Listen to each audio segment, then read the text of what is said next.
Hey Bowles, how are we doing today? See, we're still waiting for people to join in.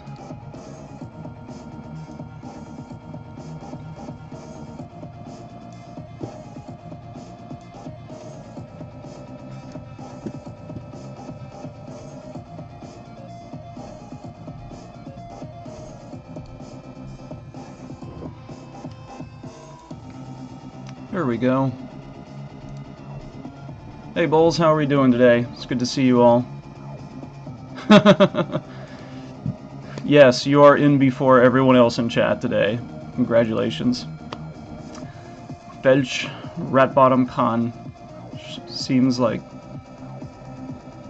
a lot of words from different traditions strung together. Hey, I'm doing good. I'm doing good. I'm actually really excited about painting this Death Jack today. So as you can see, I've gotten a head start. Sorry for cheating. But, you know, I really had to because I had to get this airbrushing done. Had to get some of this green stuff, you know, the green glowiness done.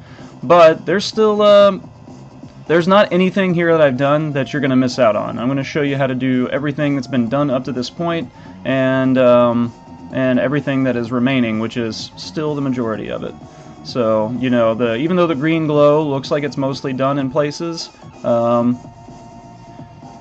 there is definitely some green glowy places still left to do that I left behind so you could see them.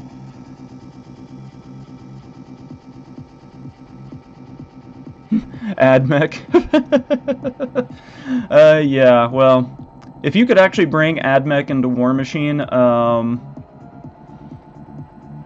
I think there might be an overpowered faction suddenly showing up. They would see Convergence and they'd be like, these guys need machine spirits, and then you know, it would just spiral out of control from there. But yeah, this is the Death Jack from the Crix faction of War Machine, and we're going to be working on him. So, as you can see, he is already in the predominant Crix Gray, which I used the traditional Crix Bane base, airbrushed that on, and then I airbrushed on Crix Bane Highlight. That's one reason why I didn't stream that part, because I don't really have any way to stream you guys my airbrushing. And you didn't really miss much, because my airbrush is not some like huge precise, you know, like tremendously precise instrument. It's kind of a cheap one right now, so really didn't do anything all that special with it. Just sprayed it with the base color, and then went over and just did the highlight on the raised areas where I thought it would make it a little bit more interesting, give it a bit more depth. And I may still have to go back and do brushwork at the end and change it, you know, depending on how things look once I get all the metal on there. But let's get to it. So I'm sticking with two different metallic colors, bronze and silver, and trying to make sure that I don't use too much of one or the other in a way that would make it boring. We're not trying to do anything too crazy this time. My goal actually for this stream is to try and actually finish this guy in one stream. Now there are some things like his base I might not be able to get to on this stream and maybe finish next time, but I definitely want to get like most of the model completely done on this stream today. So let's see if we can get that done.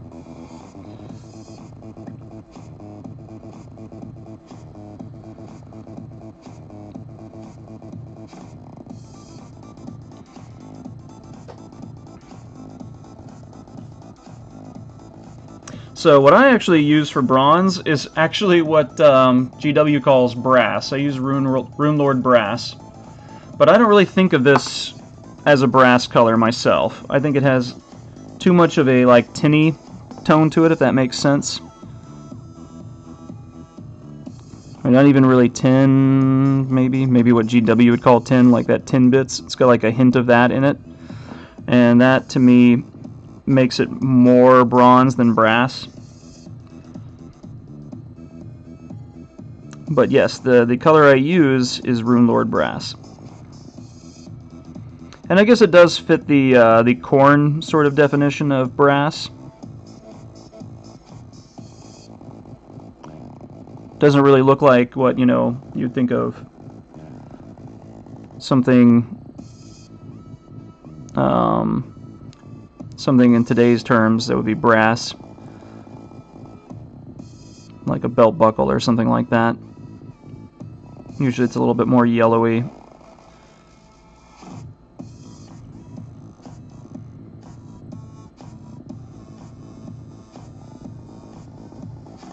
And in fact,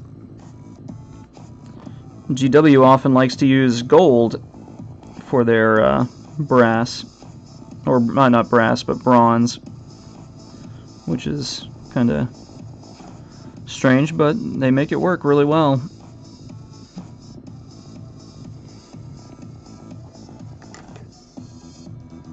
Yeah, exactly. Yeah, and that is really the thing about metallics that actually have a color, that aren't just, silver, is that they can make all kinds of different colors. Like, you can use gold to make bronze or brass, and it will work just fine. You just have to have a plan. You have to experiment, see what you like best, and apply that. And you can see, I got a bit of a head start with some of the metal and silver too. And that was really just to sort of see if it was going to give me the look that I wanted. And yeah, so far I was pretty happy with it. So you can see we got this shoulder pretty much ready for the wash. And even though I want to try to wash the whole thing at once, that would kind of leave me with not much to do while it's drying. So I may do a few bits at a time. That way I can jump between different elements while something is drying.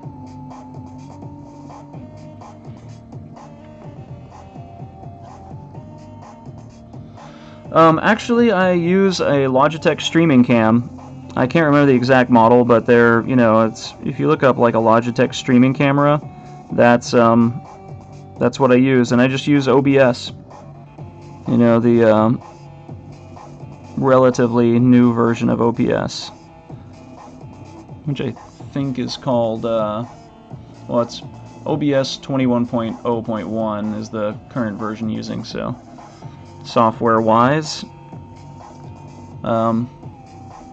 Otherwise, I have a pretty good computer because I use it for gaming, and I have pretty good internet because we have fiber optic here. But and the camera obviously makes a huge difference, and yeah, I definitely like it. I like that sometimes I can be sitting here looking at the model with my eyes, and then look up at my OBS that's showing me what is showing on the stream, and I can actually see things on the model that I can't see when I'm like just looking at it in my hands. So yeah, I definitely also like the camera setup and how it turned out for me. So yeah, the Logitech streaming cameras, I can't say anything bad about them.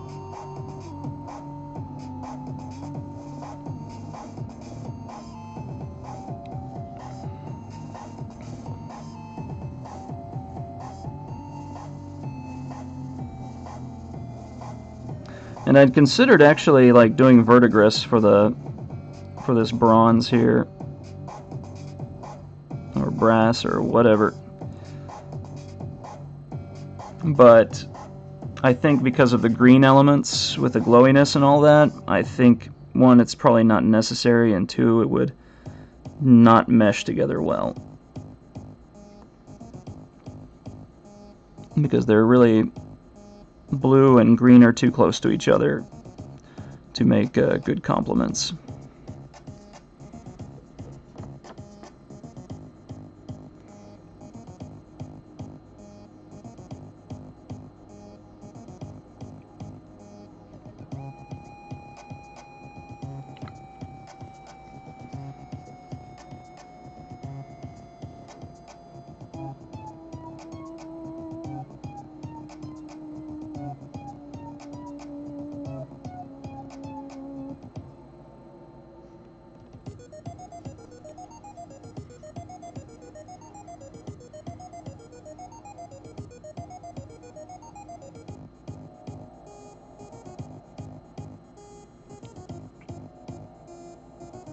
Sorry if you can't see right there, but just getting these little knobs. They look like rivets, but they're kind of way too big to be rivets.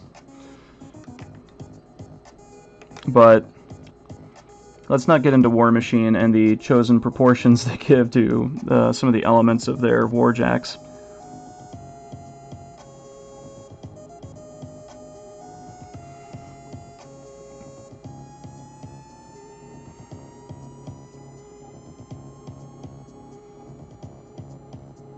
Anyone who's acquainted with War Machine is familiar with the very typical tiny waist and legs and very huge upper body. You know, they're like the early 70s bodybuilders who didn't know that there were, you know, two wiggly doodads holding up their body while they were lifting.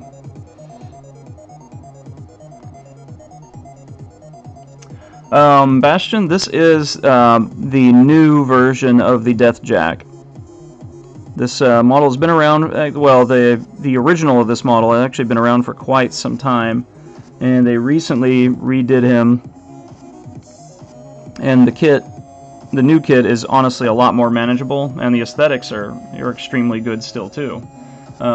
It definitely is in keeping with the old version of him. So Deathjack is a character warjack for the game War Machine from the faction Crix, and he is pretty rippy. He is definitely a one of the better warjacks to have from that faction. Yeah, I skipped leg day, definitely. I think all warjacks in War Machine skip leg day way too often.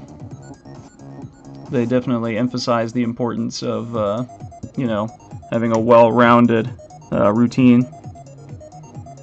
But he definitely didn't skip shoulders or forearms day. That he definitely did not.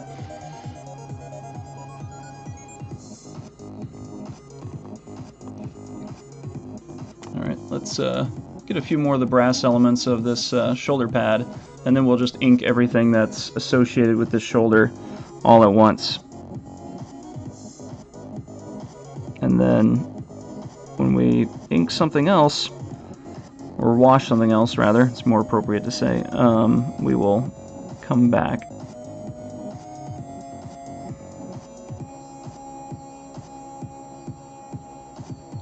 Now this one, like I said, I'm going to try to finish it in one stream today, so I'm not using quite as time-consuming or sophisticated techniques as I would normally use if I was going to do, like, you know, a really important showcase model. But we're going to use just some fairly simple approaches that will give good results.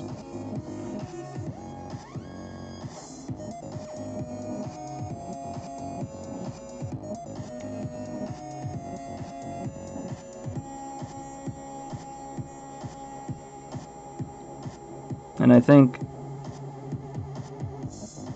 honestly, when I see people paint miniatures nowadays, I think the point where they make their biggest mistake, and I just definitely overdid that, it's going to be a problem. Sorry, I got to do a little emergency erasing here, because I do not want to have to go back and touch up the gray by hand. I'm going to avoid that if at all possible.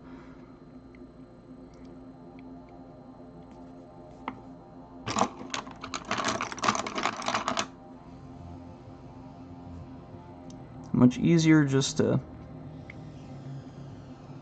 step back from the work I did on the bronze and just do it over again than try to fix where I overran with metallic.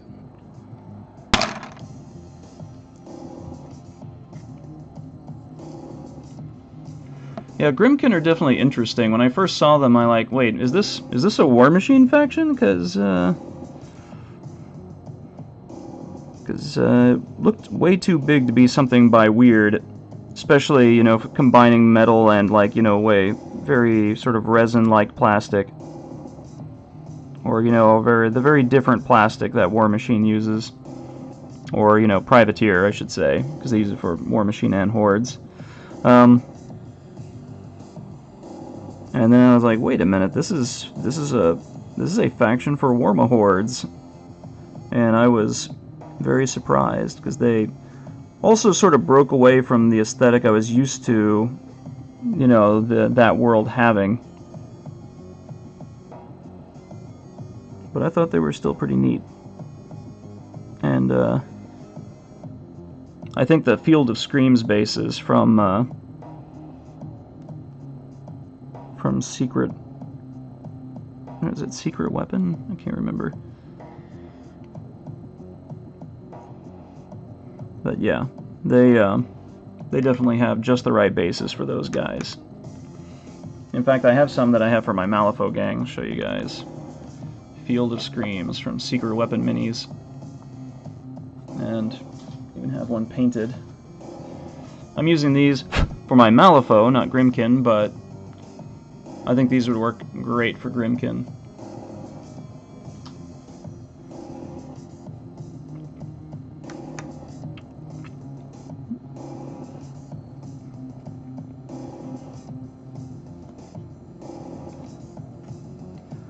Alright.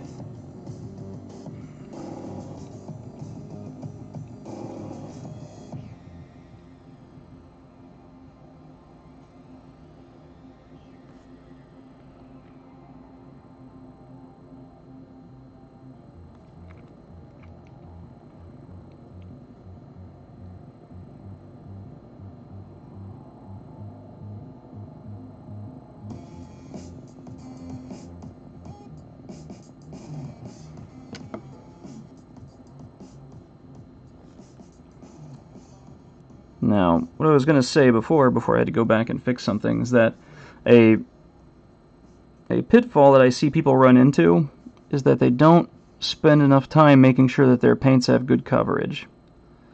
So they either paint them on too thick, not thin them at all, or they'll thin them and then they'll just apply one coat and just leave it and think that that's going to be sufficient. And you should never finish a model and be able to just see the primer still coming through, you know, through the model. And just avoiding that alone will improve results, even if you're not really trying to do anything special. No, that's okay. I didn't want to get any. I wasn't trying to get any there yet, but that's okay. That's what color that's going to be, so we'll go with it.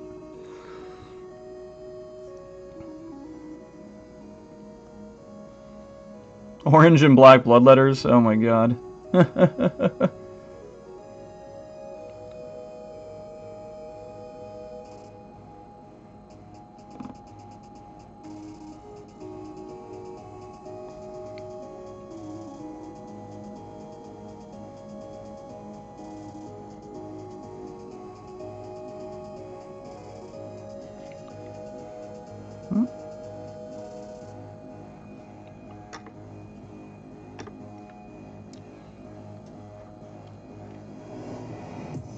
See a stray on my brush that's annoying me.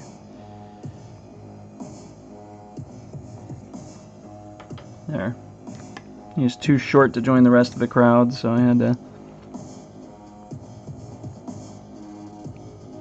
Alright.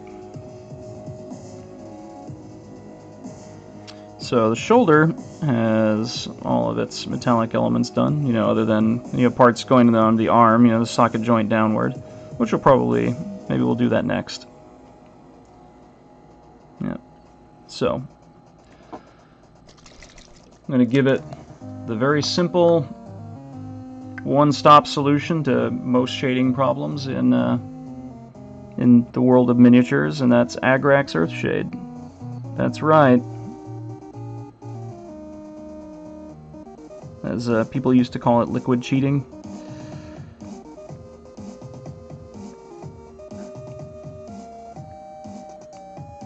And Agrax Earthshade is just really versatile because it's a dark brown shade and has pretty decent flow. Each coverage can get patchy if you apply too much of it at once, or, you know, if you don't kind of smooth it out as you go. And that's one reason why I don't use it quite as much as a lot of people do. But at the same time, it is very easy to fix, you know, the drawbacks if you just take some extra time afterwards. It's not, you know, a lot of people use it as sort of like a fire and forget, but really what you have to do when you're done shading is you have to work on your highlighting again, or at least do some touching up.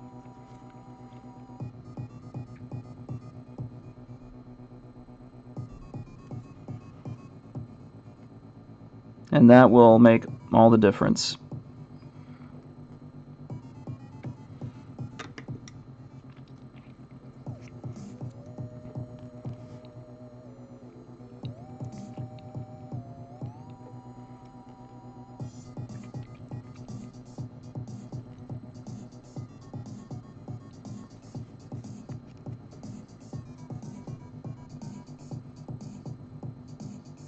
Trying to make it so that it will come into contact with the gray and create some separation, you know, a dark sort of indicator of separation between the skull element and the gray shoulder pad. But gotta be careful not to overdo it, because it's very easy to overdo it and do something you don't want to do, like get this wash in his eye, which is fortunately easy to fix. Alright, now for this gigantic screw, this seemingly needlessly enormous screw that holds his shoulder pad together, evidently. Why, in a world where they have strange technology, advanced robots that are somehow steam-powered and, you know, semi-conscious, and yet they still use the flathead screwdriver, just baffles me.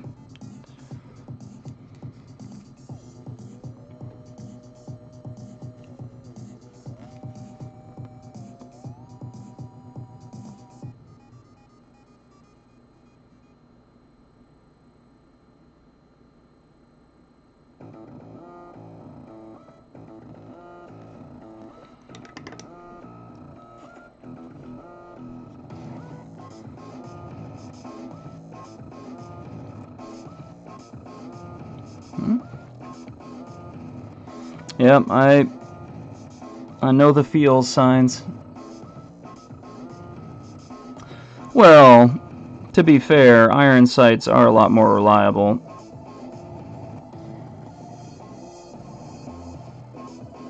I can tell you right now, I can definitely shoot better with iron sights any day than I could with a scope.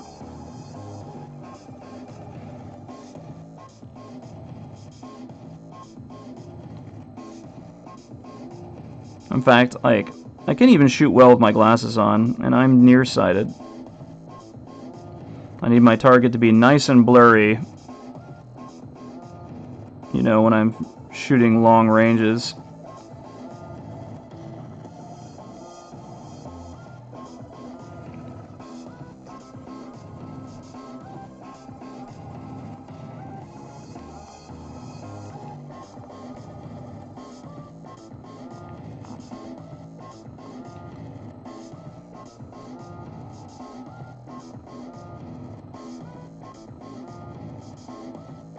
That's what you know, people ask, you know, what faction is going to dominate, you know, in War Machine in the long run?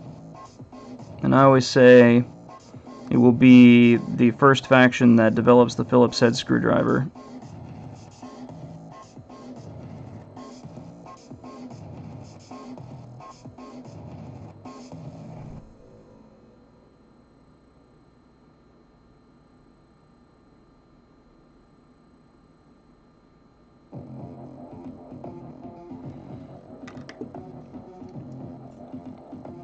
That's true. Yeah. So if they ever make a quasi-Swedish faction, it will have to, you know, come in a white box.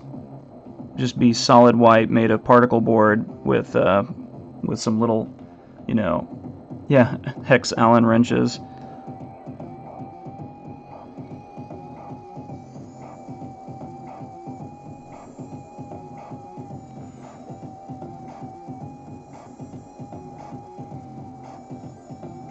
Alright. So we got some shading done there. Wow. So we're waiting. While we're waiting for that to dry, let's show you guys how I did the glow. Now the glow is not necessarily done here in this part. I want to see how everything else looks before I really decide if that's done yet. I am liking how it's coming out here though, so definitely keeping that. That has not been shaded yet though, so let's do the green glow on this shoulder pad, and I'll show you guys how I did it. And I went for something pretty simple to apply, not complex at all. Something I could do if I wanted to actually like paint a whole army of these, you know, a whole Crix army, and not just one Warjack that I can just spin forever on. As a War Machine army, I mean, War Machine armies can be small, but, you know, if you go really Warjack heavy. But even if you go, like, heavy on elite troops, and, you know, don't really take cheap units, you're still going to have a lot of models in War Machine nowadays. And so I would not call it a low model count game. It's still lower than what you normally see in 40K, but it is not low. You still have what I would say constitutes an army rather than a gang.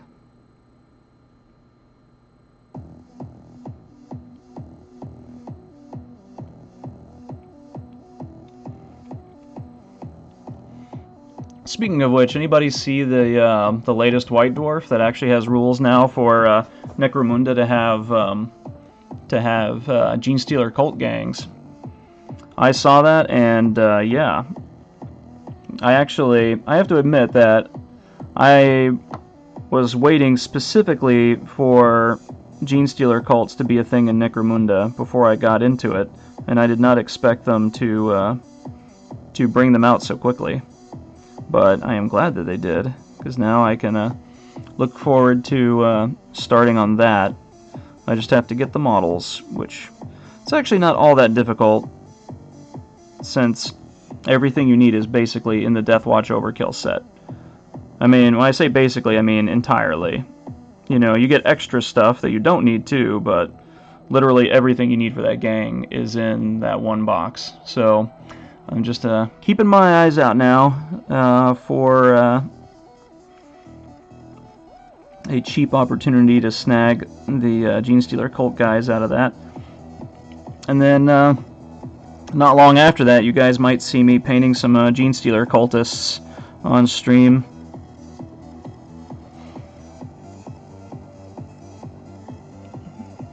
So I think that could be a lot of fun. And those guys I probably won't try to do anything crazy. I'll try to just get them done so we can play the game. Alright, that's going to have to dry a little bit before I can really get a good coat with it. So let's move on to something else for now. Let's go ahead and get some work done on this carapace.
Now, those of you who are familiar with War Machine models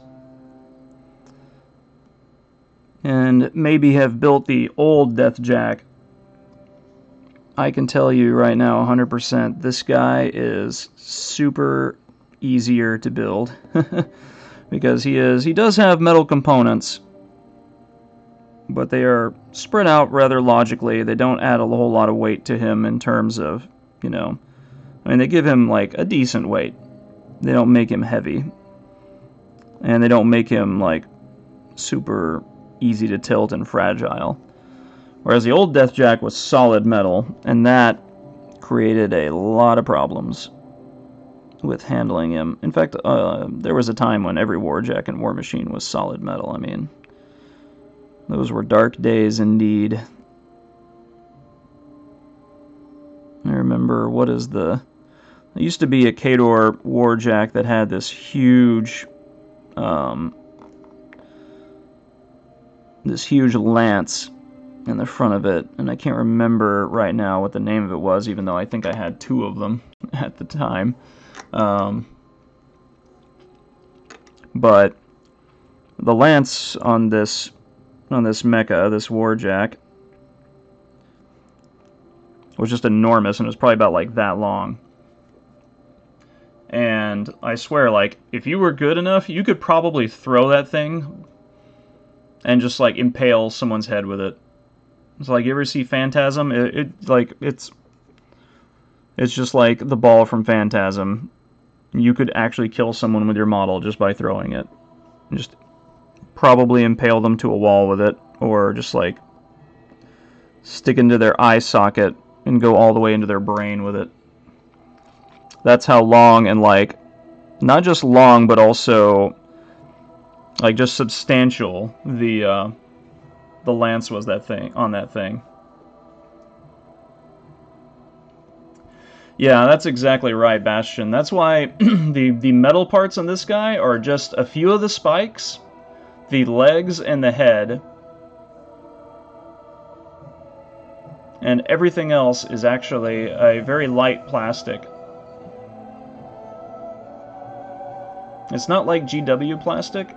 It's something that seems more akin to this, but a little bit better cast and able to hold detail. And they've improved on it over the years. You know, their first iterations were not very impressive, but their newer ones have gotten better. The mold lines are really the only thing I have a problem with the way they cast their plastic stuff now. The mold lines take a bit of work to deal with, and they're kind of a pain. But otherwise, like, they really produce nice, crisp detail, and you know, they're light, they're easy to put together, and yeah, I do like it a lot better than their previous iterations.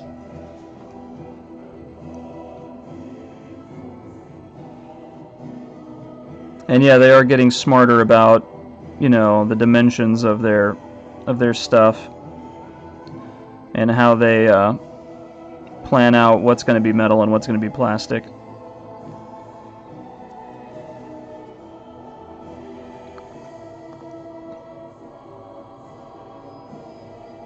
Whereas before, you know, you had models like the old Behemoth that was solid metal, and that thing was just an enormous pain because he had these tiny, tiny legs. They were tiny even by War Machine's standards of Warjack proportions.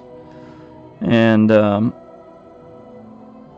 know, you had to re-glue his legs like every other day that you were playing with the model.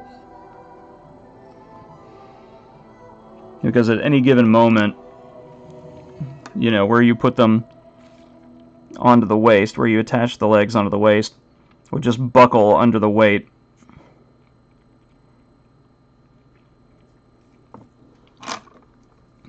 Alright, we need to do...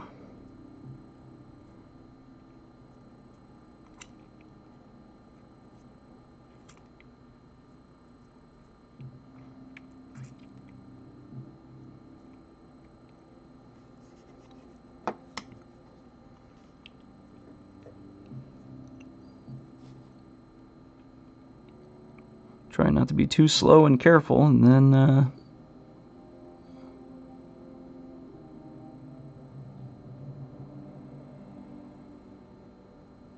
got a little bit of the bronze here, but that's okay. When we do the silver highlight, it'll take care of that.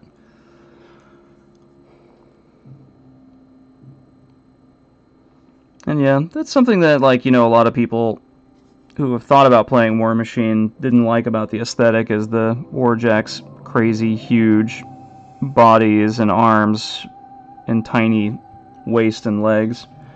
I don't really have a problem with it. I'm okay with the, you know, sort of ridiculous accentuation of its, you know, proportions. That doesn't really bother me.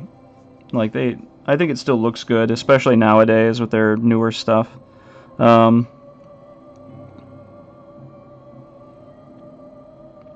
I really got out of the game when I did years ago just because I didn't like the amount of metal that was in the armies, which is something they've been fixing.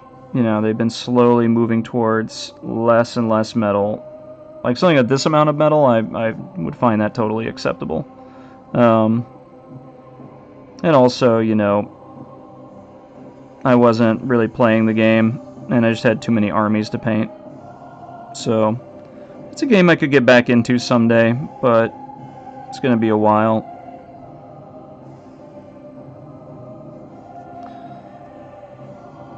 It is a good game, though. Solid rules and, you know, very competitive with some pretty decent amount of balance. I mean, I haven't played it in a while. It used to be very balanced, but, I mean, I don't know how it works out nowadays. I haven't kept up with the competitive scene in the game for a while, so I can't speak to how balanced it is now, but it's always been something that the developers have kept an eye on, so hopefully it's still doing well in that department. Yeah, I never understood that, Bastion, because, like, I remember that bug that made orc shoulder pads tiny, and, like, I remember that being soul-crushing for people. People were like, what happened to my orc? You know, people complained about big shoulder pads, but then that one time a bug caused them to have tiny shoulder pads, and then, you know, or at least normal-sized shoulder pads, and suddenly everyone realized how dumb their orc looked like that.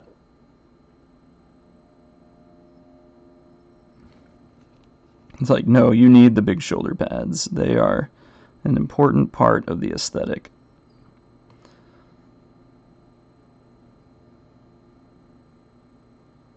If you want tiny shoulder pads, play an undead.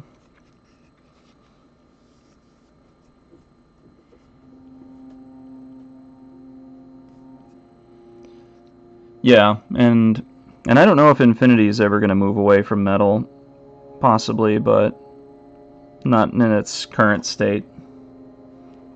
I don't think they're big enough to move away from metal. They could get there someday. I mean, they're still stronger probably than they've been, probably than they've ever been.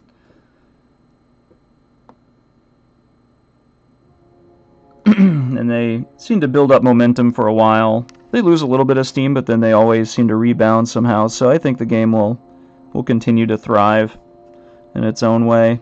But I don't know if they'll ever be able to really move away from metal.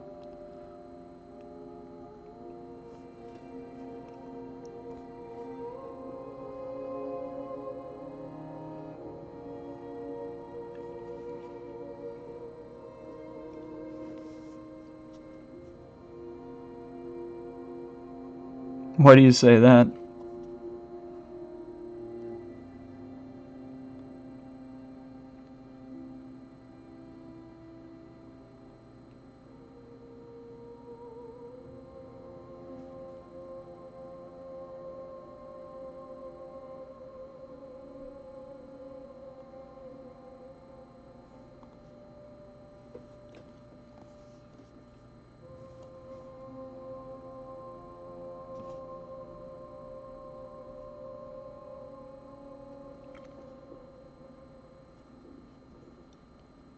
Oh, that is true. Yeah.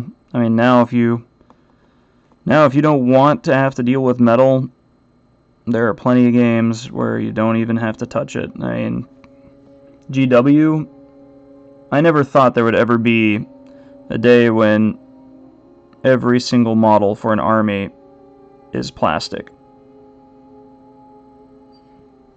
But I mean, there are actually armies now in Warhammer 40k and in Age of Sigmar that never had a metal model that, or at least there are no models that they use now that ever had a metal version. Like, obviously, the Genestealer cults had, metal models in the past that you could use. But now, you could build an entire Genestealer cult army and not even have a model in it that was fine cast or anything like that. It can be all just the current method of plastic. And not have to use any of the pre-fine cast figurines.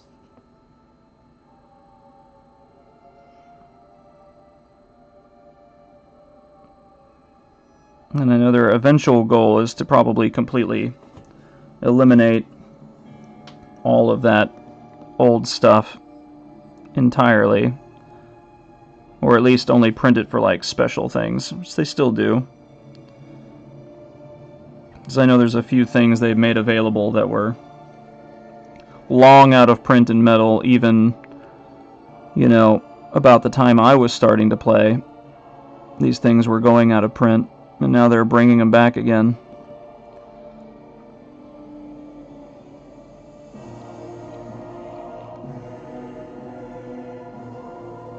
Like, the Orc War Track, they brought back in plastic.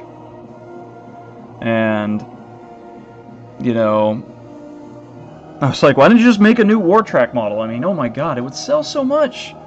I mean, come on, you're just sitting on a gold mine. The old War Track is just kind of, I mean, out of all the models that GW has made that have not withstood the test of time, the War Track and, War Truck from the old days, probably top of the list of models that are just too dated to really, like, be used in Warhammer 40k anymore and be respected in any kind of way, shape, or form.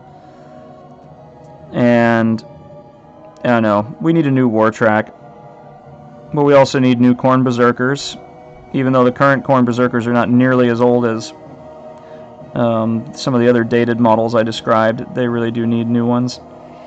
And yeah, Plastic Sisters, yes, that probably is close to the top of the list right there. Anyone who says, well, they're not going to make Plastic Sisters because it's not worth it to them, and they won't make their money back. Like, you're out of your mind. They would sell so many Plastic Sisters. Like, it's not even, I don't even, like, whatever my estimation is of how much they would sell Sisters is probably short of the reality of just how much they would sell. It would be like the Storm Raven all over again, or whatever that gunship is that Space Marines have now that can transport Terminators.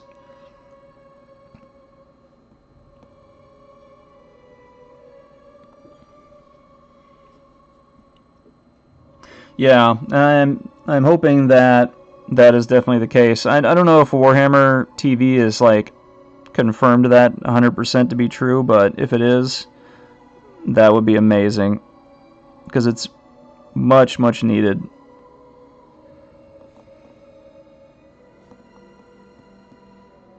And because, most of all, it will look amazing.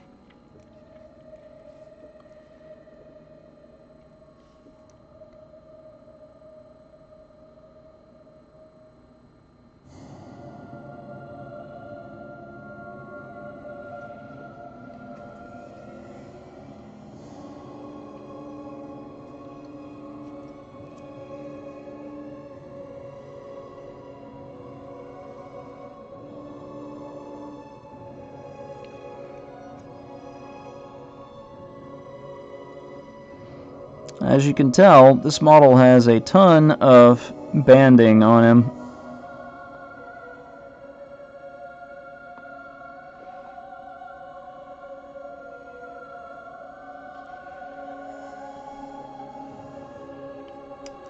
Yeah, that would be kind of neat to see them finally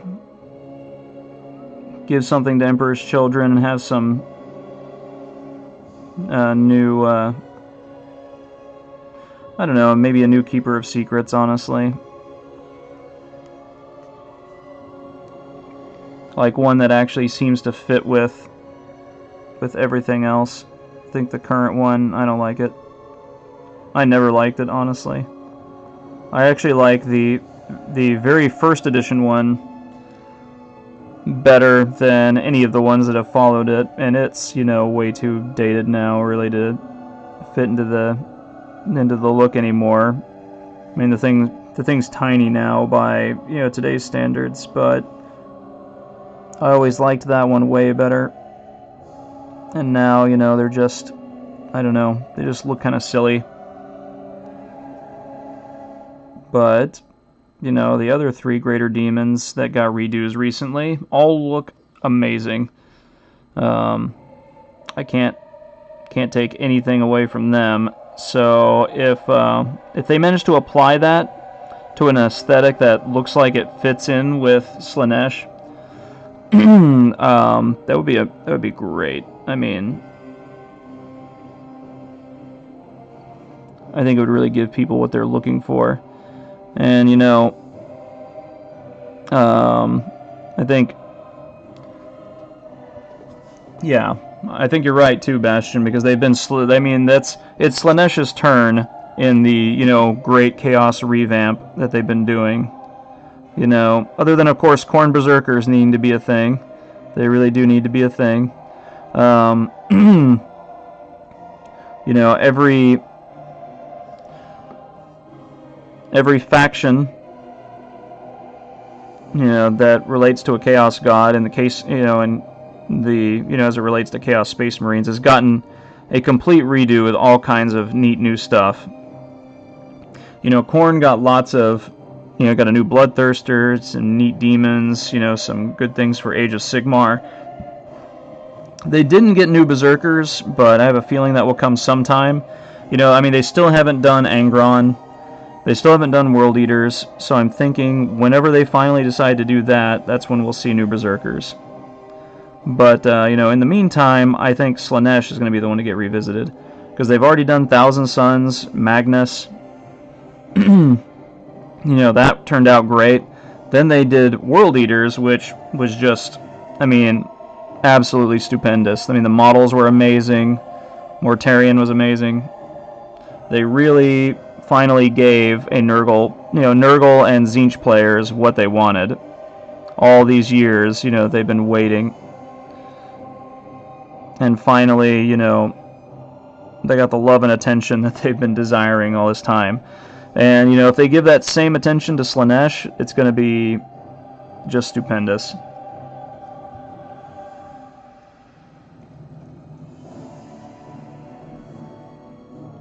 Yeah, and that's, I think that, yeah, I think World Eaters will be the last one to get their own thing.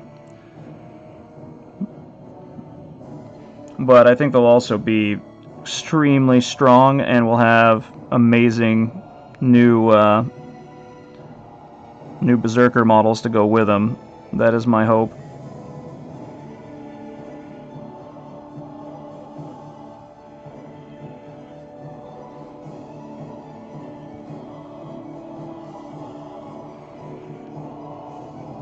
I remember 2nd edition I ran Khorne Berserker Terminators. Well, they were Khorne Terminator. They were Terminators with Mark of Khorne, but that's essentially made them the same thing. And yeah, it was pretty nasty back in the day because Terminators had a 3-up save on 2d6, and the Mark of Khorne improved your armor save by 1, so they had a 2-up save on 2d6. Now they automatically failed it if you rolled 2 1s anyway, but Because AP worked then like it does now. That was a pretty good bulwark against, you know, weapons with decent APs, or even just one AP, which I think bolters had at the time. So you still get your normal Terminator save against bolters, where all you had to do is you could only take a wound if you rolled Snake Eyes. So that was really nice back then.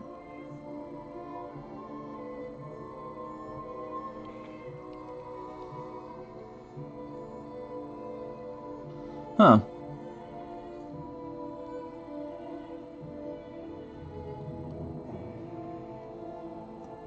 Yeah.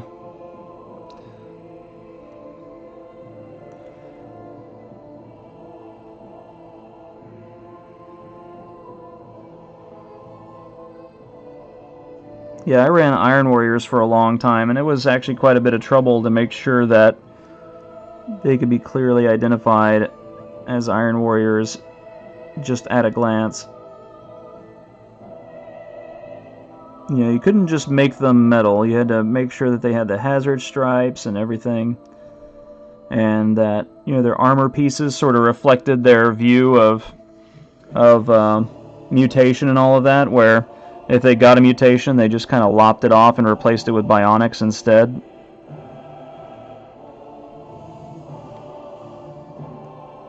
You know, that they saw the gifts of chaos more as a nuisance, really, than a gift,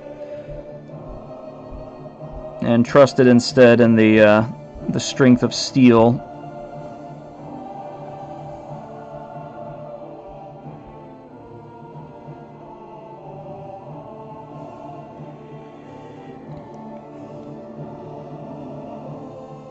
And they saw, you know, chaos more as a tool to wield to help them destroy the Emperor of Man, that sort of, you know, ran them through meat grinder after meat grinder without acknowledging the glory that their Primarch brought to them, you know, in their point of view. And so, you know, it was definitely difficult to sort of reflect that in your own models. It's still not super easy, but it's definitely easier than it's ever been. Do some minor highlighting here of the area that we washed, just to see if it's going to give us what we want in terms of look.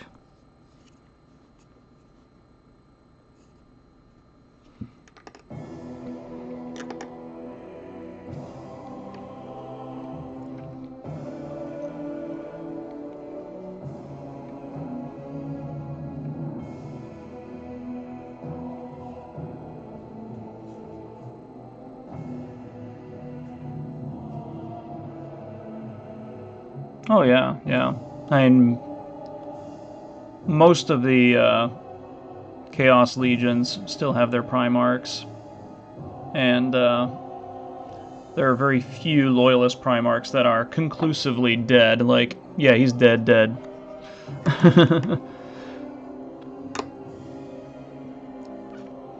But you know what? They're probably even going to bring back Sanguinius at some point. You know, I'm betting they're going to try to do it. Give it long enough.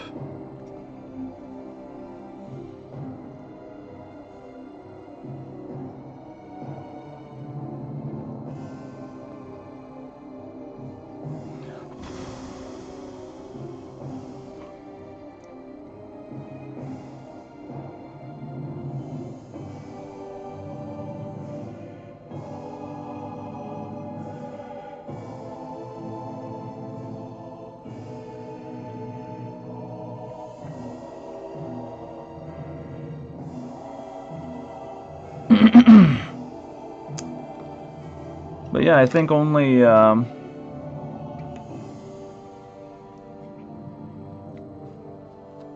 so Night Lord's Primarch is supposed to be dead. Horus dead, and Alfarius weird. Otherwise, all the rest of them, I believe, are all Demon Primarchs still running around the warp doing their thing. and all quite alive and immortal. In fact, most of the, I'm not sure that there are any remaining Primarchs that did not become demons. Certainly none come to mind.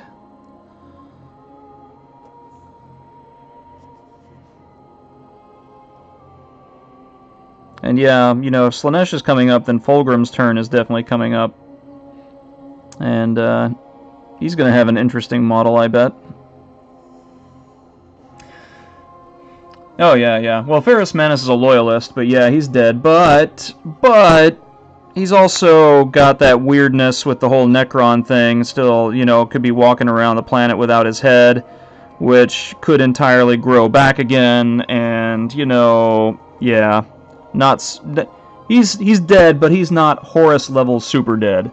So, and neither is Sanguinius for that matter, but, whether or not they're going to try to resurrect those two is really up in the air.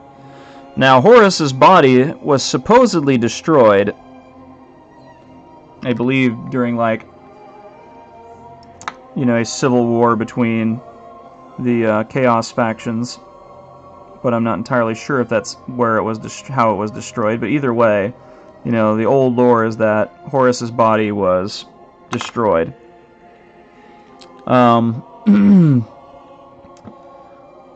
But what I could see happening at some point is, it being revealed that Horus's body was was in fact still intact, and Abaddon somehow found a way to use it to make himself into a Primarch.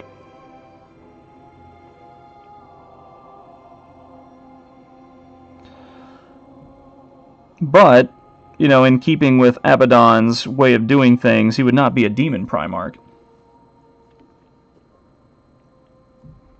Yeah, Vulcan's still around somewhere. Yakatai Khan, I believe, is still around, though I think he's missing.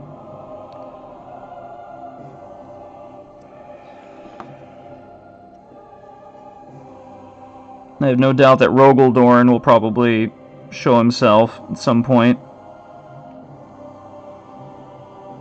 And Leman Russ when the time is right. When sales are plummeting, or, not doing as well as GW hopes. Bam, suddenly, here I am, Leman Russ. Sales back up. Alright, we're in the black for the year now. Yeah, Abaddon is weird. He's like, what would happen if Starscream made it? What if Starscream was actually just competent enough that he could actually get things done? Suddenly, bam, that's Abaddon,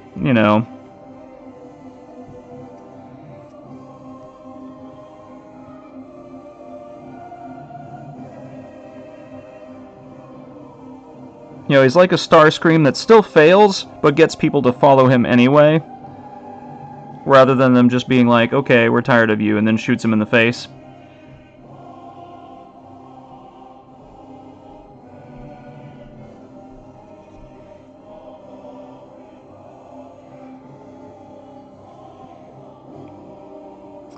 But yeah, I could see somehow, Abaddon finds a way to bring himself to the Primarch level, and essentially becomes like the Primarch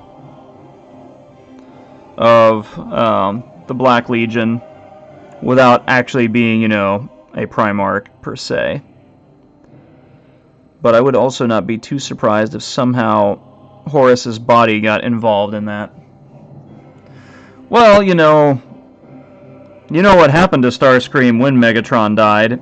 He ended up getting killed by Megatron anyway. And then he came back as annoying Ghost Starscream.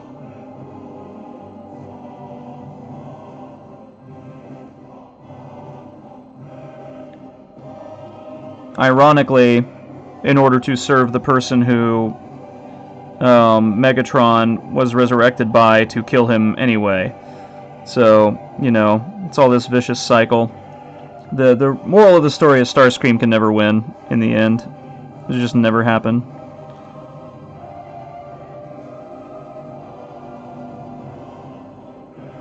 Anytime he's standing on top is just so that, you know, they can make him fall even further when his time comes.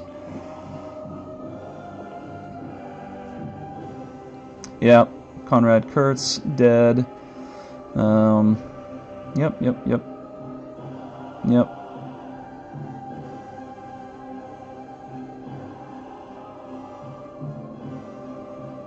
Yeah, Alfarius and Omegon are kind of up in the air.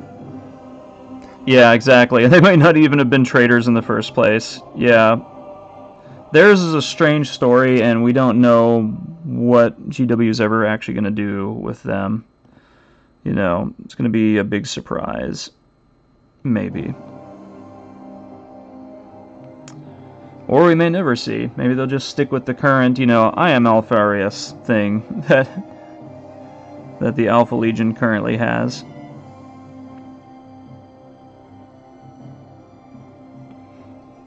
Seems a little unconvincing, though, because no one in the Alpha Legion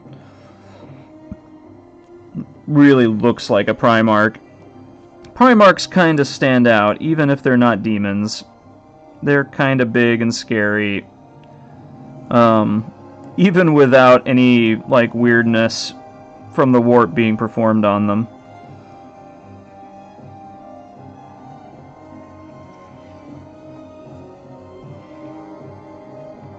I mean, you know, people see the Magnus model and they're like, oh, he has red skin and one eye because he's a demon, right? Like, no, actually, he pretty much looks exactly the same way he did before he became a demon, except he's like 2 feet taller and has wings now. And, like, otherwise, he looks pretty much the same. Well, and he had normal legs, you know. Now he's got crazy goat legs and, you know, wings. Yep, that's about all that changed.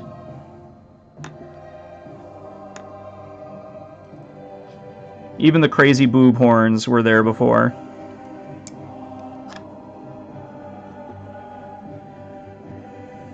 Oh, really? I actually didn't know that part about that. I didn't know that they were actually smaller in stature than standard Primarchs because of the fact that they were twins. So that actually does kind of make sense then.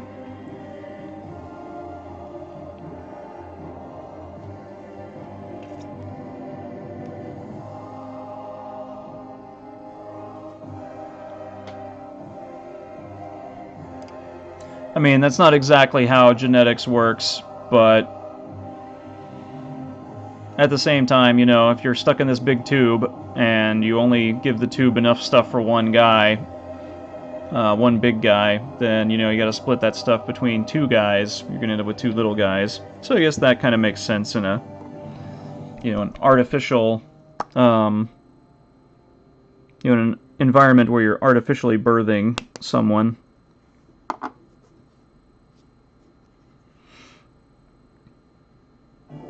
But we don't really want to ever, like, run 40k lore through the crucible of actual genetics.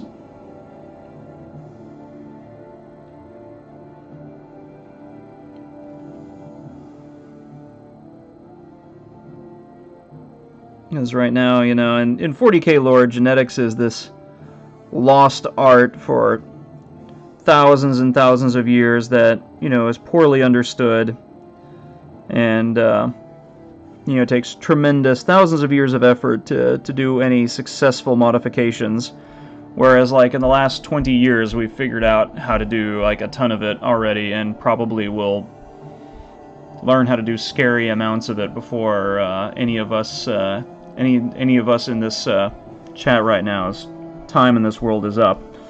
So, but, you know, 40k lore was not meant to be a reflection of, you know, a plausible future. So, you know, it's meant to be a fun and compelling lore surrounding a miniature war game.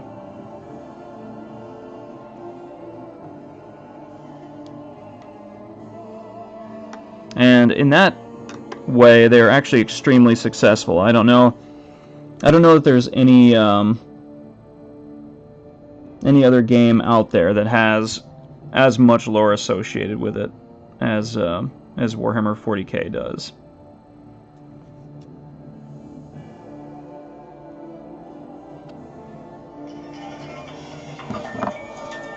Oh, sorry. Got a phone call. Give me just a second here.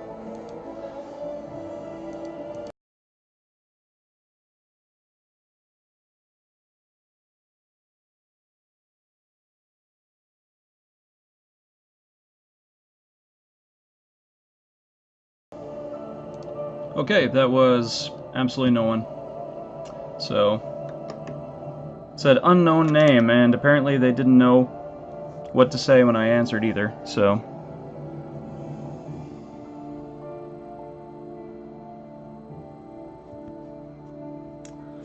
Where were we? Alright. We were trying to get these metal elements done in their basic colors. Let's go ahead and hit these two. I'm still seeing that I'm probably going to have to do some tidying up from the wash.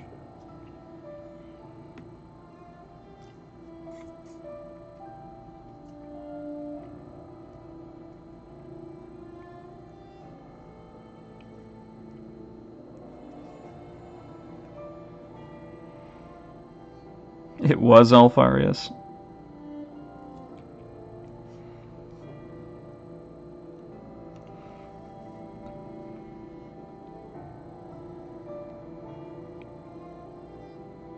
So yeah, there's going to be some touching up, but it won't be so bad, I don't think.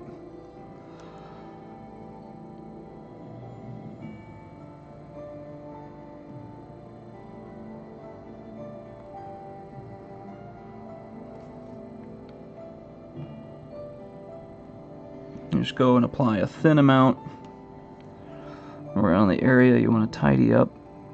The only thing that makes this difficult is that this was originally airbrushed on, so you gotta be careful not to make it look different from how it was originally. You can end up making it actually worse.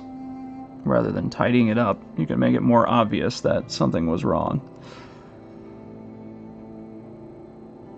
That's always my one reservation about doing a lot of stuff with airbrush.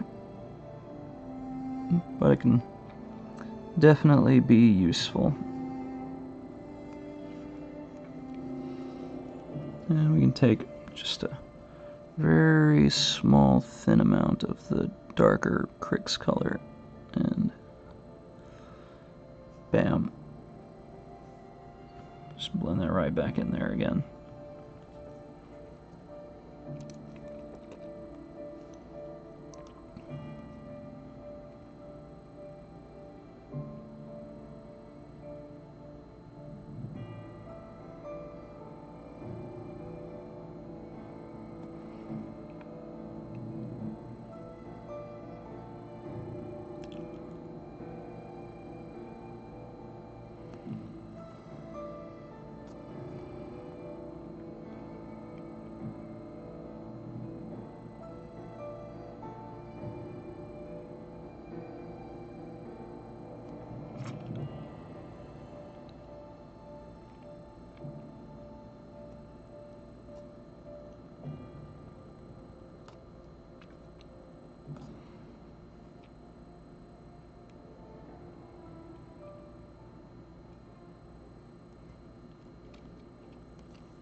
Anyway, I can do more of that later. Let's get some more of the major things done.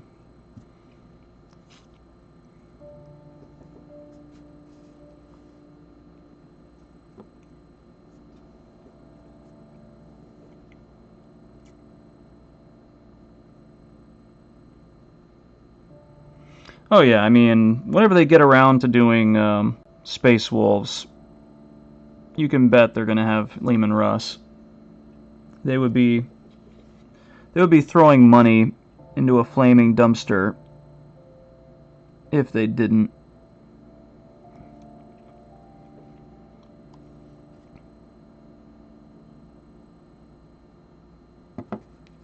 Now, we know that there has been a GW in the past that would gladly throw money into a flaming dumpster by missing an opportunity to give players with money in their fists what they want. You can come dashing at them with 2 fistfuls of money and they just stare at you blankly. But I think GW of nowadays is a little bit wiser. Oh, sorry, you guys can't really see this hulking fist that I'm working on. Alright. Let's I have to change the focus a little bit because of the orientation here. Alright.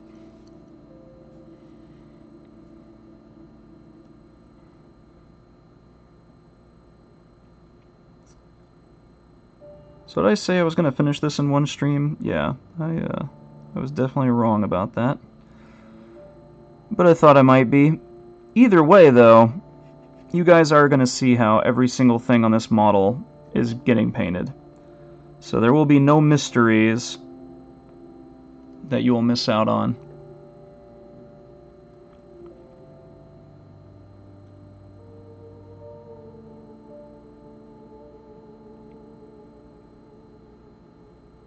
Yep, just takes time because he has a lot of metal banding.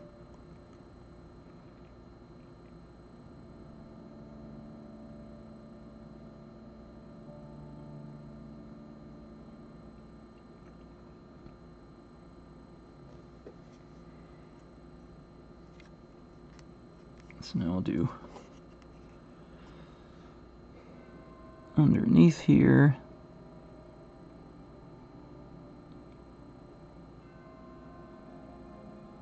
As you can see, what I try to do with the bronze and the silver elements is anytime it looks like it's transitioning from one element to another, I try to change the colors I'm dealing with. Like, for example, you know, these knuckles kind of look like they're part of the banding, so I keep them all the bronze. Then when we transition to the spikes go silver. The fingers are all going to be silver. These parts here, like this, I may do a metallic, but this right here, I'm likely just going to keep it gray and then do the rivets. Oh, sorry. I'm going to keep this, do this metallic, and then keep this gray and do the rivets that are on it. In most likely the bronze color. And do all these fingers in metallic. So, which makes them really easy. You just go right at them. And unlike where gray and a metallic, you know, where the gray and metallic meet, where you have to be super careful or you have to do a lot of fixing. For where the two metallic colors meet, things are a lot easier to fix any kind of problems you ran into, or, you know, any kind of little mistakes you made here or there.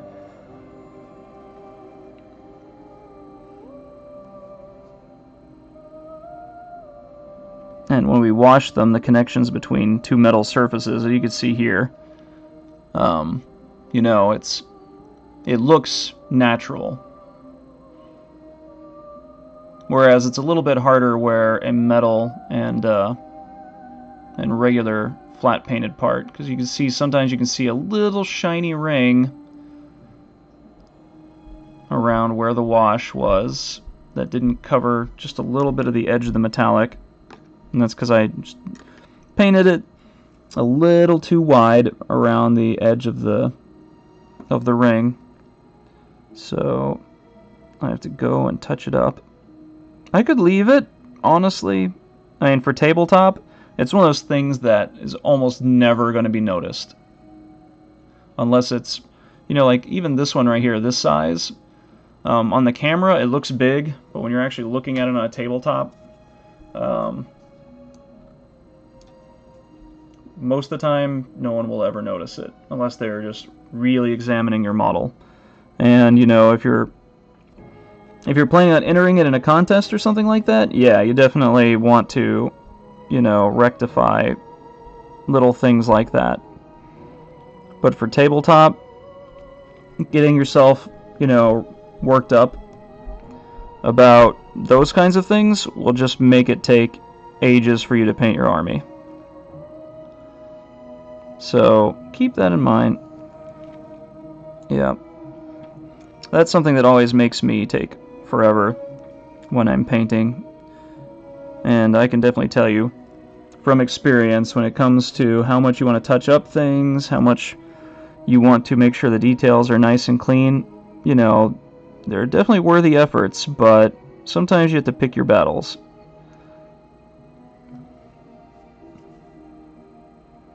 Or else you may never actually finish the projects you're working on. And this guy is just a little side thing, because, you know, he's a neat model. I don't actually have a Crix army or anything like that. We just got it as a promotion from Privateer, and we think it's a really cool model, and so we're painting it up on the stream. And yeah, I think it's a cool model. If I played Crix, you could guarantee that I would grab this thing right away and throw it in there. And I'm tempted to keep it after I finish it, just because I think it's a cool model. But that's yet to be seen. So we're at about an hour and 10 minutes left in the stream. We're gonna take a short break from him and talk about some other stuff, and then we'll head right back into him. But what I wanted to talk about is an interesting little company that you guys may or may not have heard of, called Asset Drop. So this is a company that, for a subscription, you can get a monthly box of hobby supplies that usually consist of some paints and some like kind of technical asset that you can use to apply to your miniatures. Now, when I first saw this, I was a little skeptical myself, because I was like, I don't know if I really just want random stuff from people. But you know, they sent us some things. They sent us one of their drop boxes, and I said, yeah, I'll give it a look and see what it's got. So each one comes with, you know, the asset drop guide for that month, and you know, anything else that, you know, like if there's special instructions for an item that is associated with a particular company, they'll give you the, you know, instructions that come with that. So actually, having looked through this, I am actually pretty impressed with what they've done. And let me just kind of dissect what this month's one had in it, so you guys can see why I think this is actually kind of useful if you're looking to expand on like the different tools that you have sort of in your painting toolkit. So what we got here is an adhesive for a snow and an ice and snow wash, which I know sounds weird. Ice and snow wash, like how do you wash ice and snow? Like they actually have instructions that will tell you how you do that, and then they have the powdered snow that the adhesive goes to. And if you guys are wondering if does this stuff work? Is it good? Well, we're gonna find out whenever I finish this guy, because this guy is gonna have this snow on his base. I don't know if snow is the best base for him in his colors, but that's not what we're trying to find out. We want to see how good of a, you know, snow product is this. You know, does it hold a place and compete or even surpass the other ones that are out there? And then they picked some Scale Color from Scale 75. Some of you may have heard of this, and I've heard of this company recently, and heard really good things about their colors. I know some other painting streamers have been using them lately, and have really liked them. These colors are particularly the brown leather, the intense chestnut, and the Iroko are being put together in this box as a way of showing you how they can be used to paint nice convincing wood.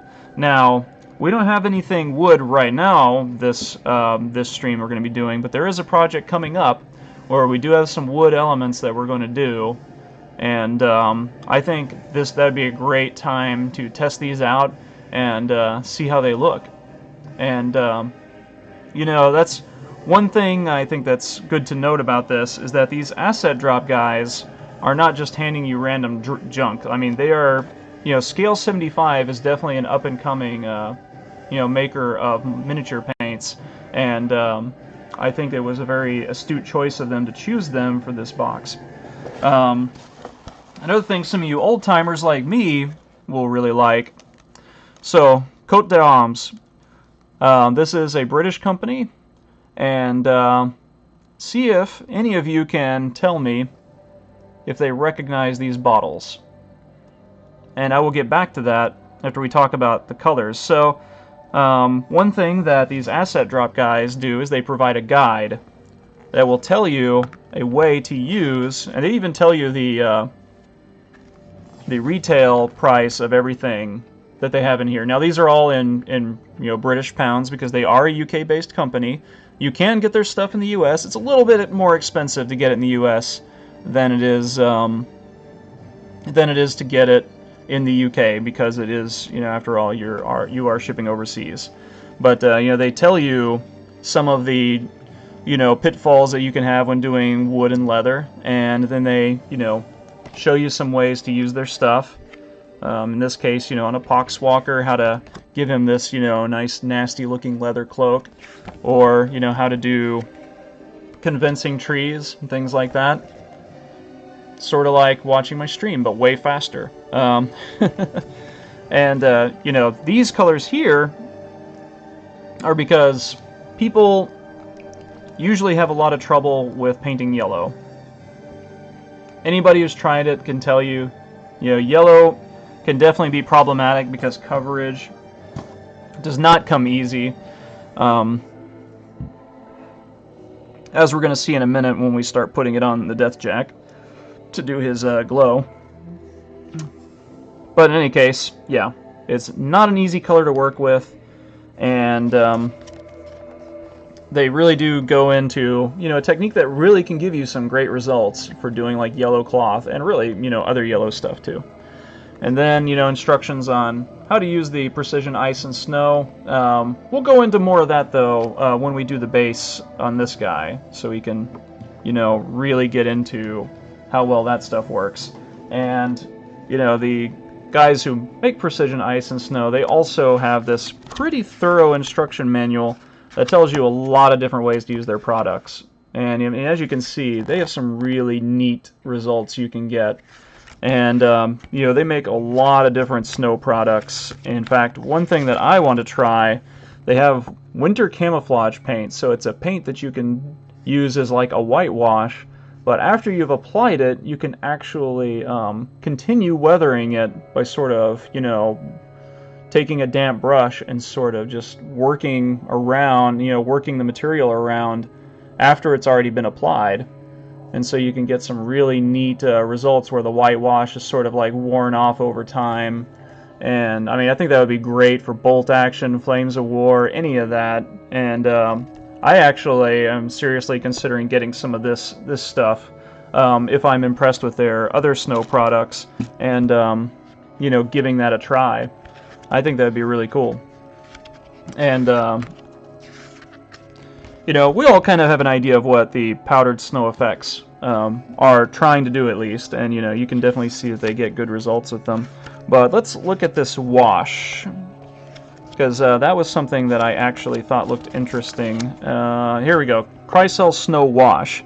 Now this stuff, you actually just apply it as a wash to the model, And it does, you know, it does go into recesses and you know, moves around surfaces much like any other wash that you use.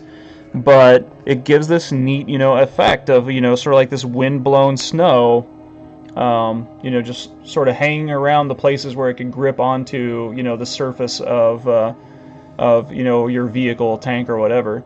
And so, you know, between this winter camouflage paint or this Kreisel snow wash, I think you can do some amazing things with like Valhallans, or, you know, any winter-themed army out there.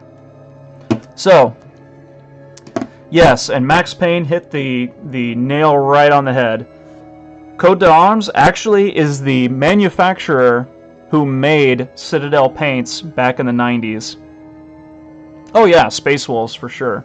Yeah, that snow stuff would definitely work for them.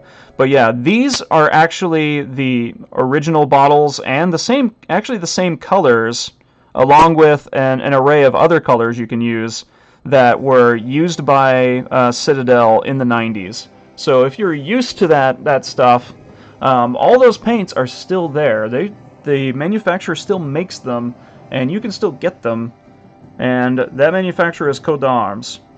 So, you know, for those of you who are still looking for that old Blood Angel red that just you could never find a way to replace, it's still there. There's still somebody making it. The original guys who made it, and you can still get them. And these bottles, I love these bottles because the paints just seem to last forever. I probably still have 2 or 3 of the Citadel paints from back in the day, and they're still good. Like these were excellent bottles at the time. They're a little difficult to open because, you know, they have these little knobs. They're a lot like the P3 paints. You know, you see them. They in fact, I wonder sometimes if P3 paints are also made by Cote d'Arms. But yeah, you see the similarities. They are a little difficult to open, but they preserve paint amazingly. I've never had one of these things like actually dry out on me. So, all in all, asset drop, you know, at first I was a little skeptical because it seems kind of weird just to get random stuff from somebody, but I think they are genuinely, you know, good at pointing out things that can really help up your hobby game. And I'm particularly impressed with the ice and snow stuff, because that is something I know at some point, like, yeah, I'm going to use that. I am totally going to use that. So, you know, if you're interested, check it out. If they now actually will even sell you their old supply drops for just, you know, a flat amount, not associated with their subscriptions. So if there are old ones you want to try to get still, including this one probably, you know, look up their website and, you know, ask them for it. But we're going to try out some of these products as we go on, you know, because I definitely want to try out that snow, see how well it works here, and the wood technique for sure. We'll see about the yellow. There's going to be something we're going to have to paint that's yellow eventually, but I think the more important part about the Cote d'Arms is really that now you can get those old GW colors that, you know, you just have not had access to for a long time. In fact, we probably were able to get them the whole time, and just, you know, there were very few people, especially in the US, that realized that there was still a way to get them. I mean, it certainly surprised me. So, oh yes, before we start on him again, I'm just going to briefly show you guys the my project table for the next month. I am still working on Team Yankee stuff. So here is my Leopard 1 company and another platoon of infantry and some anti-tank, some tank hunters. Once these guys are done, pretty much be done with my Team Yankee army for this Escalation League. And then I can move on to actually painting an army of other stuff. But right now, that is really what's sort of, you know, stalling out my painting of other projects, is trying to get that done. But that doesn't mean that I don't enjoy painting them. I do. I love painting them, and it's a great army. I have a lot of fun playing it. Anybody who's interested in modern, well, quasi-modern warfare, like 1980s. You know, if World War III happened in 1985, and they're interested in that kind of modern warfare in 15 millimeter, I would definitely check out Team Yankee. It's a great game. I like it.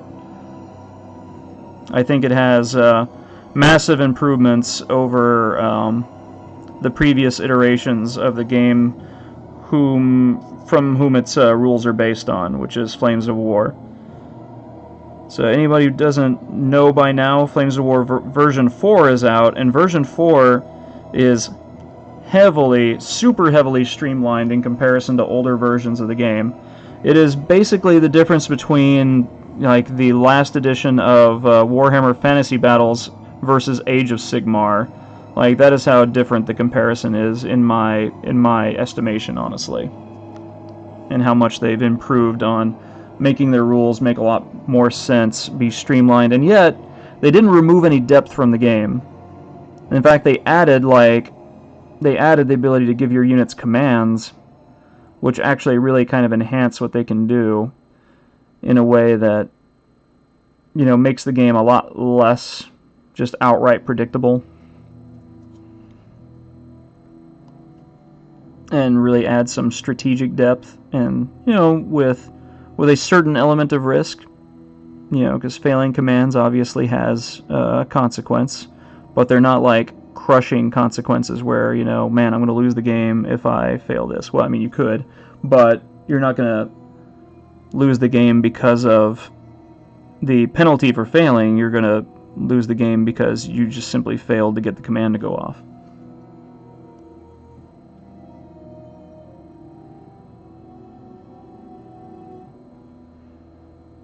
If that makes sense in the way that I explained it. But anyway. Oh, I'm still sitting here painting claws, and we need to get back to this green glow, don't we? Because if we want to actually get into every different element of this guy, we're definitely going to have to go into that. So, our white is on here. This white has one purpose, which is to help us get our yellow on and actually have it be visible. So I'm using Flash Gets Yellow. I'm sure the P3 line from Privateer probably has an excellent yellow you could use too. Just any yellow that's as close to a pure yellow, you know, not too golden, just very, very yellow.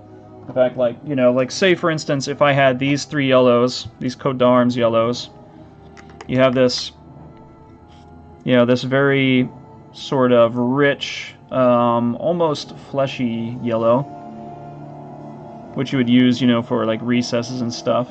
Just sort of a hint of like, it's almost like a pumpkin color, you know. And then you have this very classic golden yellow color. In fact, it's even called golden yellow. This is what I would not use for this. I would use this what they call sun yellow here. This is very much, you know, the kind of yellow you're looking for. You know, like Flash Gets Yellow, Bad Moon Yellow, I think it used to be called, or maybe even still have like a separate one called Bad Moon Yellow. You know, you want those very pure yellows for this, because they're essentially a highlight for the green glow. And so you just paint it on in there. Since we're going to paint metal all around this eye as it is, we don't even have to worry about being neat or anything. We just get it on in there. Just don't go too thick, because you don't want to create any bubbles or unevenness or anything like that. We just get it on in there.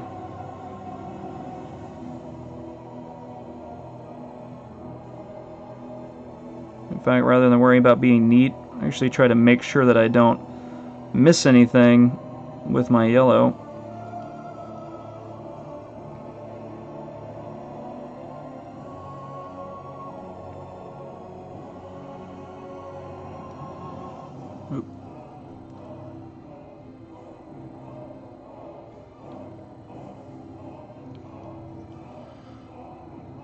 Alright, now we let that dry for a bit.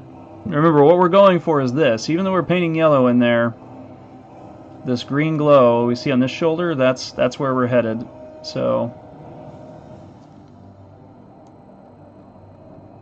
there we go. Get a little bit sharper. So that is our end game for this technique.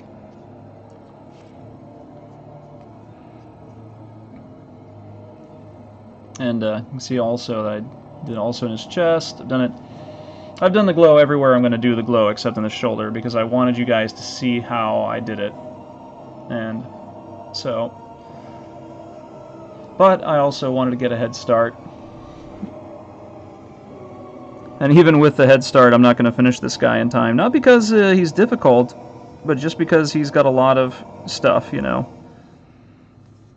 I haven't really had to like take my time with any particular element on him. If you guys were here, those of you who were here last week, you know how long it took me just to paint the legs on a Nephilim, and we just barely finished that, you know, in the whole duration of the stream. This guy will not take that much work on any particular element. He's just very big.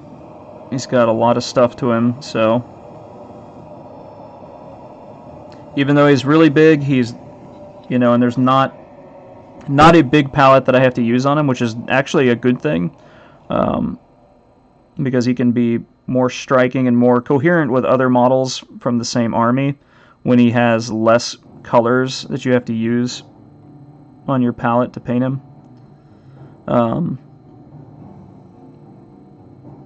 But because he's so big and has so many different elements, it just takes time to actually pick them all out. Even when you're just painting it a color, washing it, and then quickly highlighting it, like I'll be doing for the silver metal.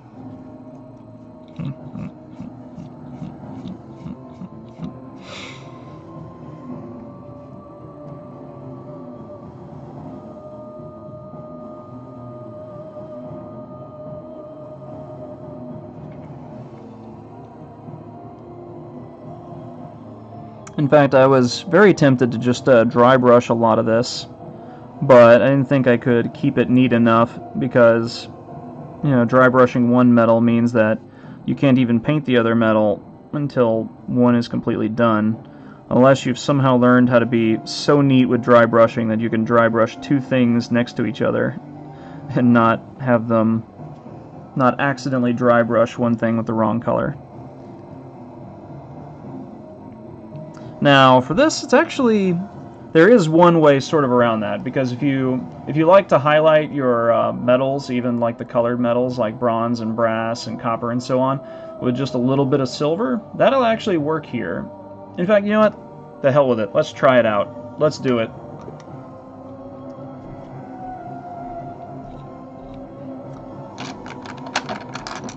Let's just say that's what we're going to do. And, yeah, let's make that happen. So, first you still want to go and, you know, make sure you neaten it up in case there's anything that, you know, looks like it's dark when it shouldn't be. But I think we're good on that. Let me just take these little guys here, give them a little bit of highlight. Alright. Bam. Now, because we're dry brushing this, and we don't want it to look ridiculous or terrible and really screw it up, we're going to do it very lightly, and we're going to use Runefang Steel, which is pretty much as extreme a highlight as you can get on metal without just straight up using actual white, non-metallic white paint. So, and my bottle kind of has this ring around it. We're gonna be economical here and actually take some of that. And if you pull those out, make sure you always check your hands to make sure you didn't get anything on your fingers, because you can easily just get that on the next model you touch, and that can be a disaster. Alright, so we got some good paint here.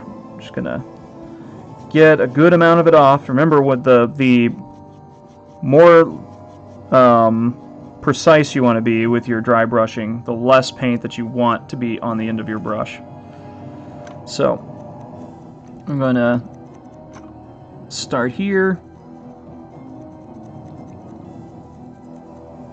and then we're going to bring it down to our brass, bronze, whatever, and just brush towards the shadows from the top to the bottom. That way our highlights are only going to the places where they would logically occur. And let me add a little bit more.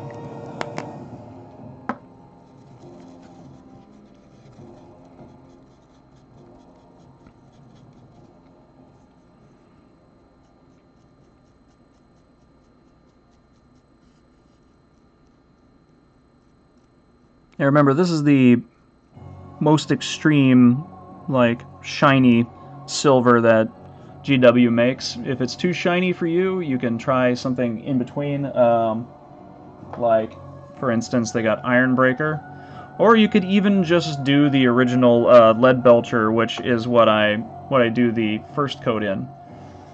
Now, I probably wouldn't use Leadbelcher, because it being darker, it could actually make your brass parts look kind of weird. Ironbreaker, I think, would work fine. Ironbreaker is actually plenty bright.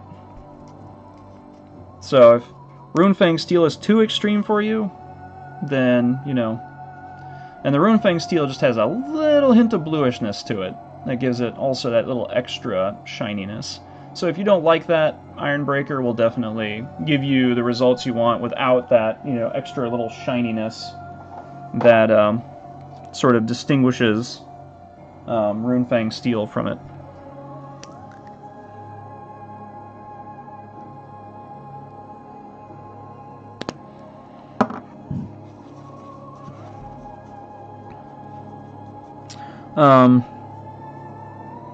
So, continuing on, we'll get this guy here. Yep. See, I actually like that. I think that turns out pretty well.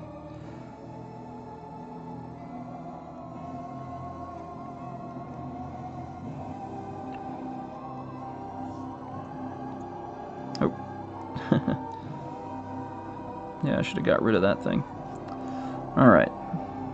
I'll go in the other way. Just being careful not to end up touching our gray metal with this. And trying to be careful and, you know, just do a little bit at a time. Just be gradual with it. Work it up. Don't try to get it all on there at once. Even if, you know, you're in a hurry, you're trying to get a bunch of models done, with dry brushing, you know, taking your time with it will give you much better results and doesn't take really much more time. It really doesn't. Now, you know, you got some weird placement with these things where it's basically impossible to try to dry brush and not get it on things you don't want it on. So here, we actually take the paint, our Runefang Steel, off our palette, and we can just, bam, just a touch, bam, just give it a touch, that's it.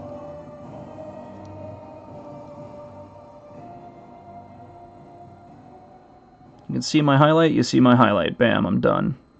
And that's it. Now let me...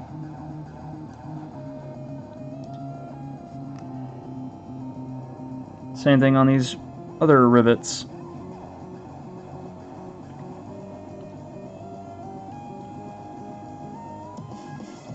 Bam, done. That's it. And now we've... Oh, let me get the piston mechanism in here. Just give them a touch. Actually, did I even watch? I didn't actually watch that part, so I'm highlighting it when it doesn't even have a wash. So let's...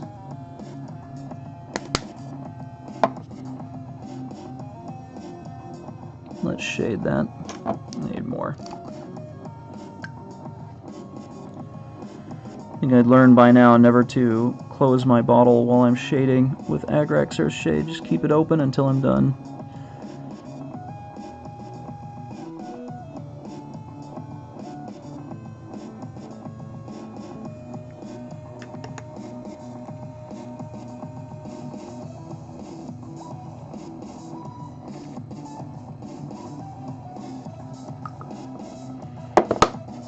Alright, so anyway, other than that, the shoulder pad is done. This element of the model is done. And I actually like the way that dry brush for the highlights turned out, honestly.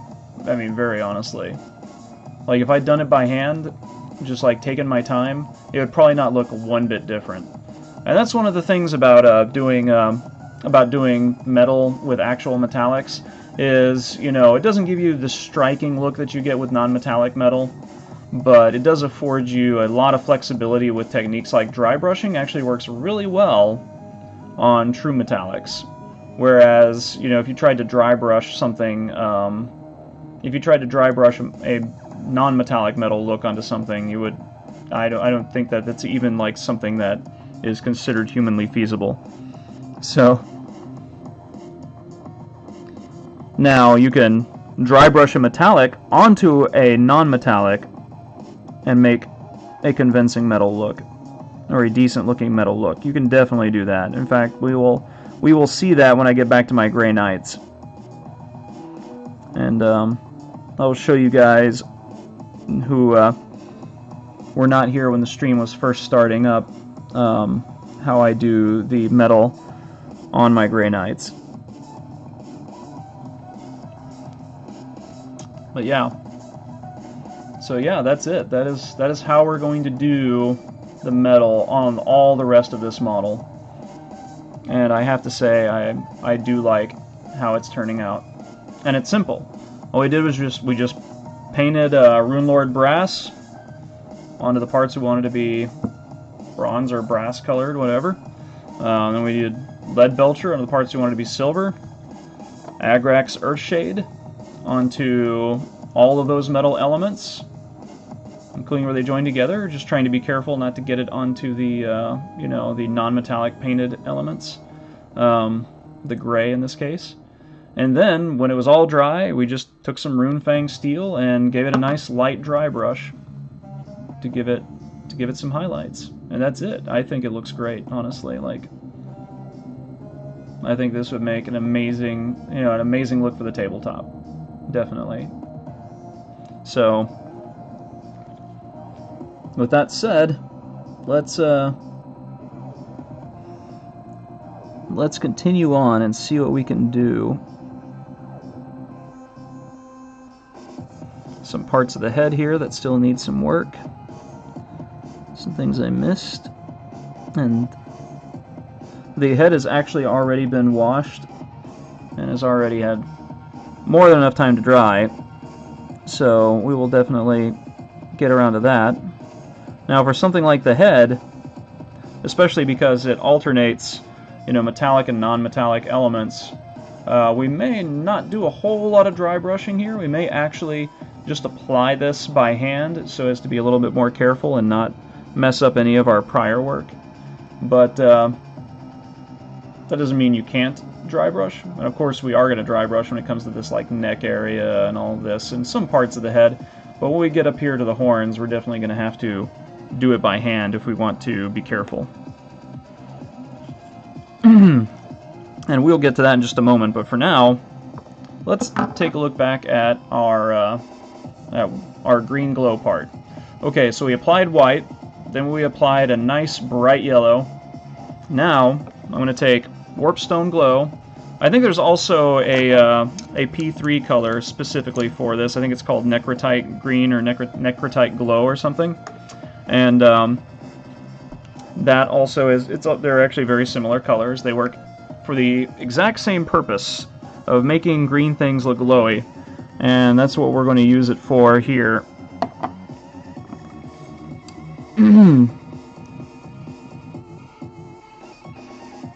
So we just thin it down a bit. And it's almost like you're doing a wash or a glaze.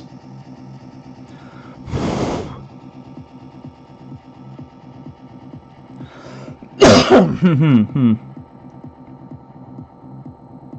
it's very important to at least get all of the yellow at least glazed with this green color.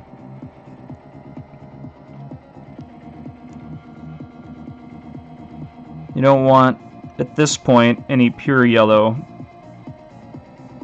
You want it to all be affected by the green in some way or another. And that being said, you still want to kind of go back and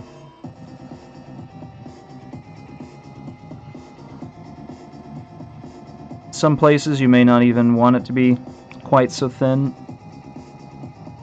Like here, I'm actually going to make it work less on the recesses and actually more in the edges.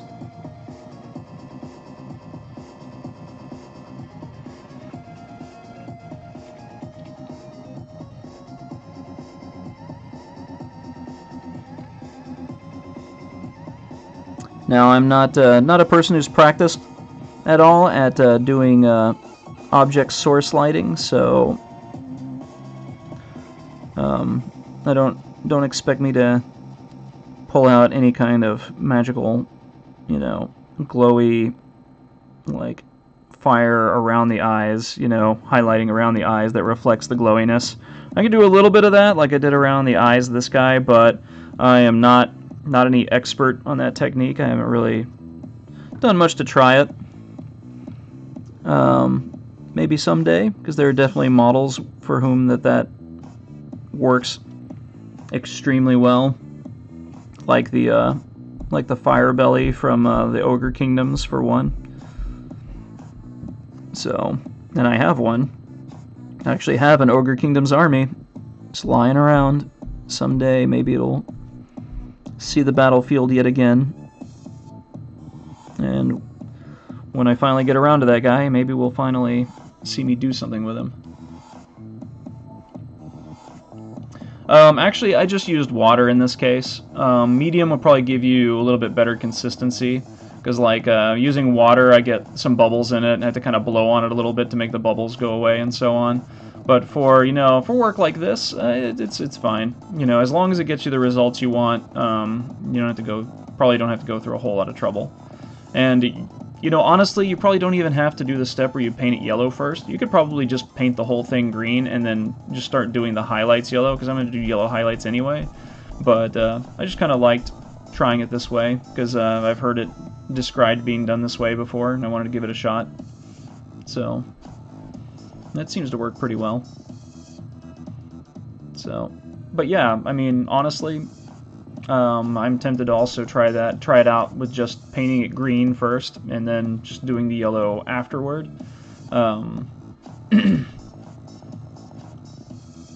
So yeah, especially given how, you know, you can apply yellow very thinly and build it up pretty easily because of how sort of like forgiving its coverage is when you're trying to do it slowly. That's one of the weird things about yellow, is if you're trying to apply it in thin coats, it's great, because yellow pretty much restricts you to only giving it thin coats. It's very hard to do like a thick coat of yellow unless you're just globbing the paint on there. And so it's actually very easy to work it up slowly and gradually to the yellow you want. At the same time, if you're just trying to like get a nice consistent coat of yellow, it's actually very hard because of that very same trait. So, but yeah, we'll give that some time to dry, and until then, we're gonna keep working on this guy. So let's see what we can do with the head here.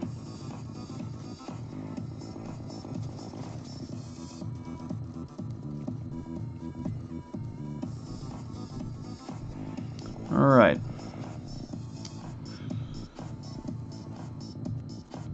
So we're just gonna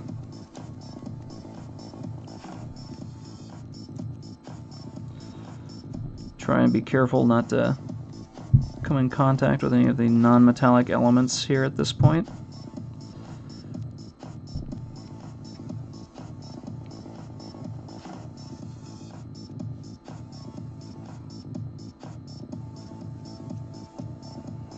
not going to try to do it around the eyes because he's already got some highlights from the glow that I did. But now from this point, the rest is going to have to be brushwork if we want to avoid any problems. Now before we do those, I forgot to go back and add the wash to these little screws that I had painted silver.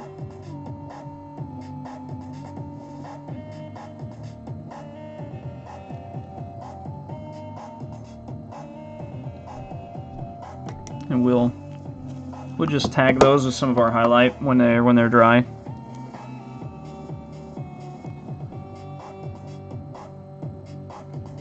So for the highlighting by hand, you don't try to go crazy.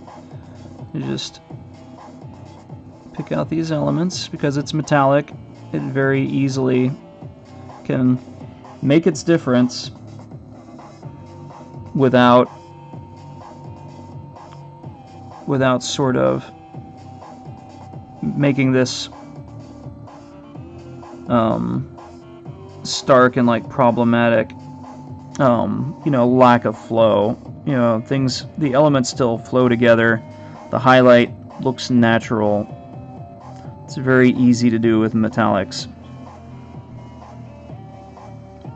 Very forgiving with metallics.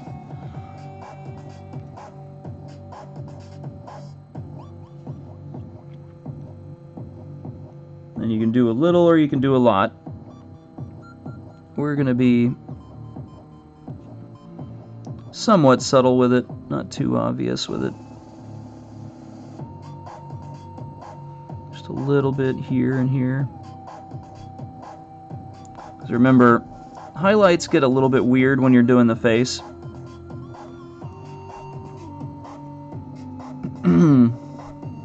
So, even though the light is coming from above, sometimes for the face you want to paint it as if the light is coming directly at the face. Now, depending on the situation, that may not work for you, but most of the time it's a good way to go. And it brings sort of the focus of the model onto the face,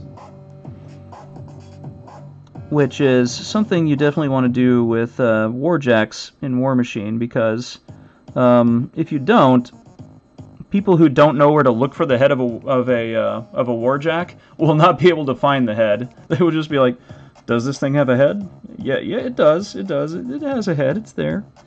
And so you don't have to point out to them where the head is.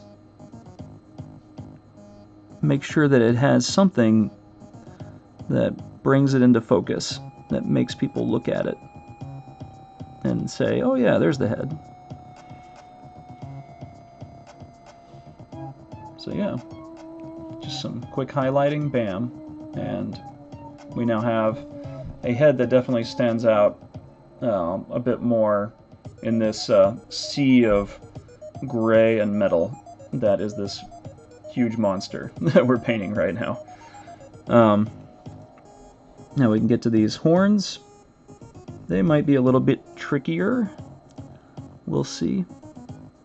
But we don't want to dry brush them because they're so close to these gray parts that we would have a lot of trouble trying to not mess things up if we were trying to dry brush, even carefully. But it's no problem because this thing has nice sharp edges. You just pick them out.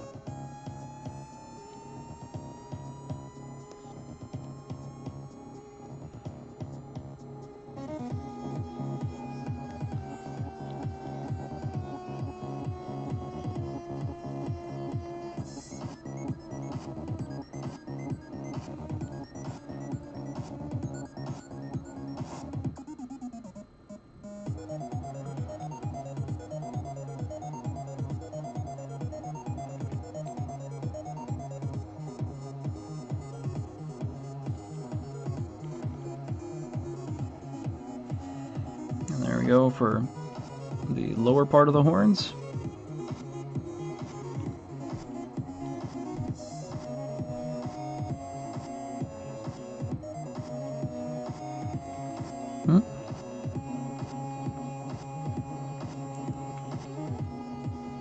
Overdid it a bit there. Let's just clean that up. There we go.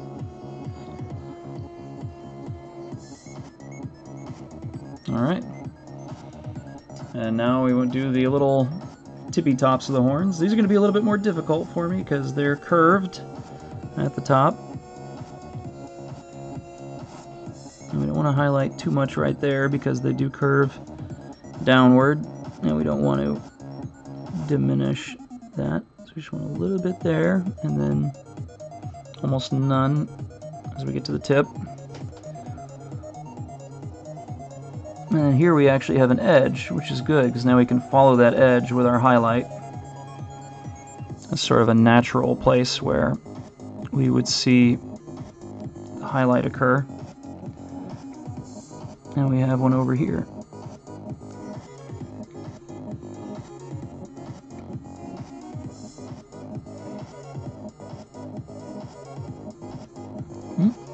That's a little too much. Just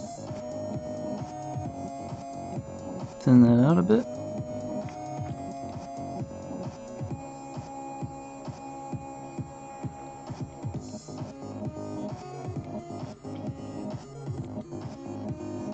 Alright, that's definitely better. Alright, and I think we still have the other side of this one.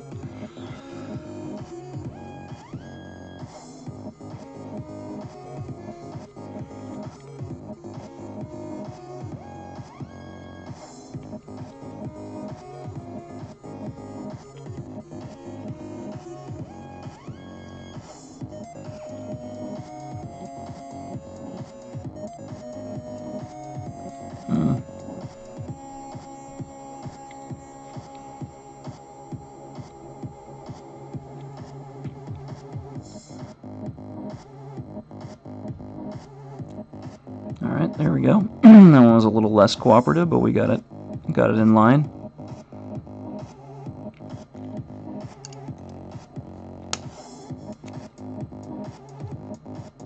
There's a little speck of something there. Alright, we got it off, I think. Yep. And there you have it. That's the head with all of its highlightings and everything. I may even just come in here very lightly, just add a little bit of our silver to the top of the tips here.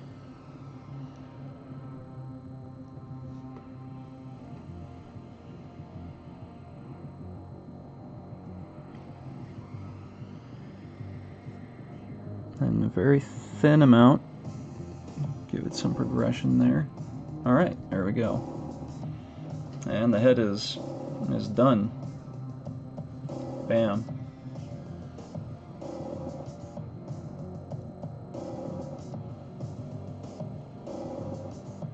So we got the shoulder and head completely done.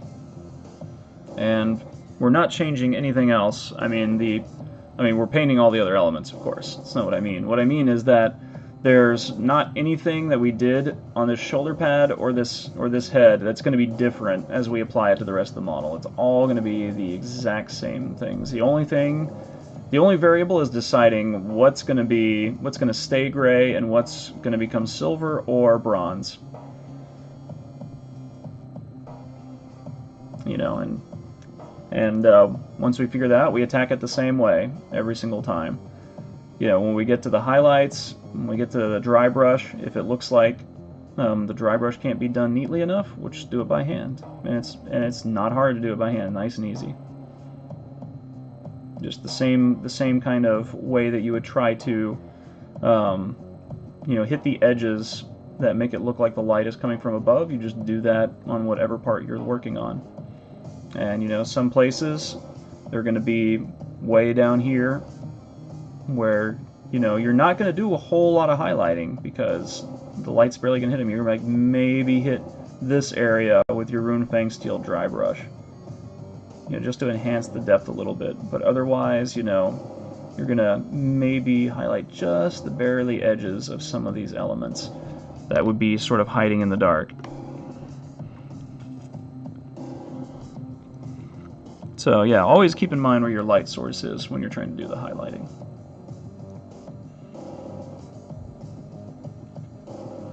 So yeah, there you go. Alright, so I think that this green stuff in here may be dry enough now that we can work in with our original yellow. Nice and thin. And start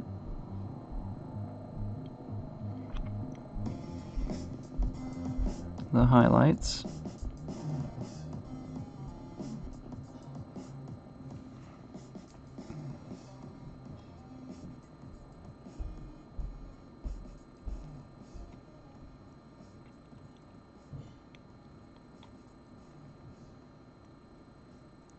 And if you overdo the yellow somehow, you can always just go back and put more green in there.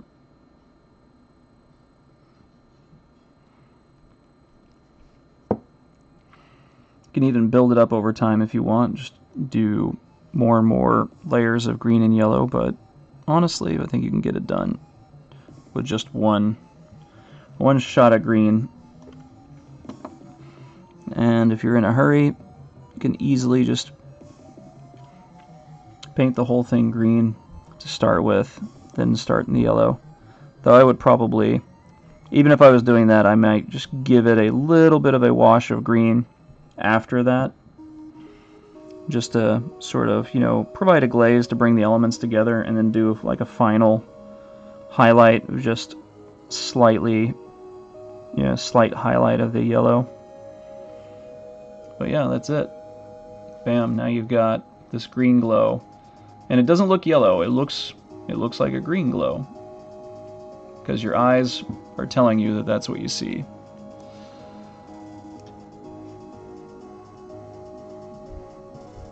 And to see it when the skull and everything else is painted.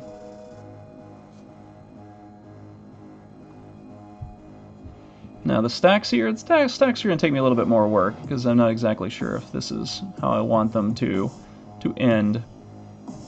I'll probably want to make the finish a little less discontinuous, or a little more discontinuous rather. I haven't decided exactly how I want to finish those yet. I do know how I want to do these parts though, so let's do some of that, because this looks like a part that could be rather complicated. And I haven't done the yellow highlight yet. This has only had the yellow part and then the green, like, you know, glaze wash. So we're only, and the only thing we've done over here is that we've started painting on the bronze.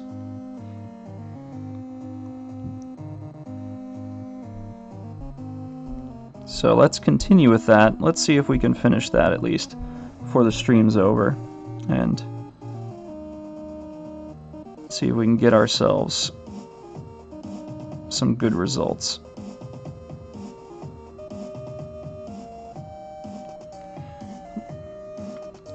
The toughest part here is because we're painting so many of these little vents, is not getting metallic in there.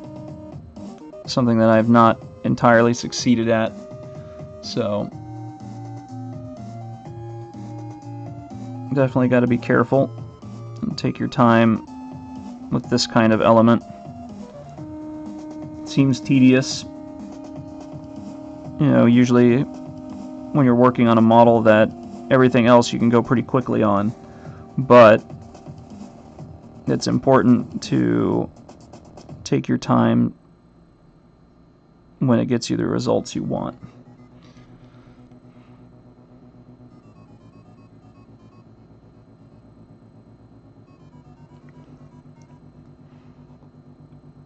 And I chose to do the green first and then paint the brass color around it. You could certainly do it the other way around. You have to do a bunch of cleaning up afterward, but it may still be less work. But I think either way will work fine.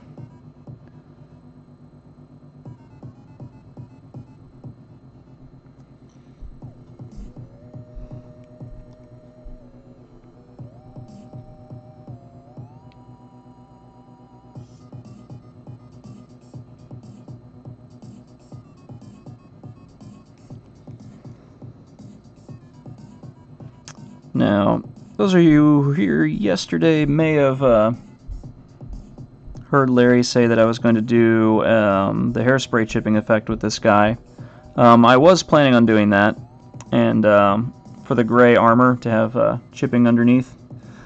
But when I tried it out, when I did my first initial test on it, I did not like the results, and I did not think that trying different color or anything like that was going to give me what I wanted for it, so I just decided to stick with the solid color.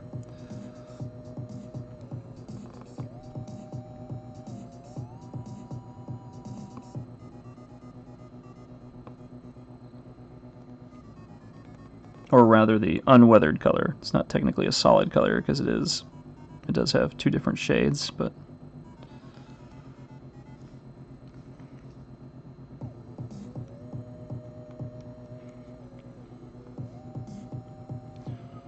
alright.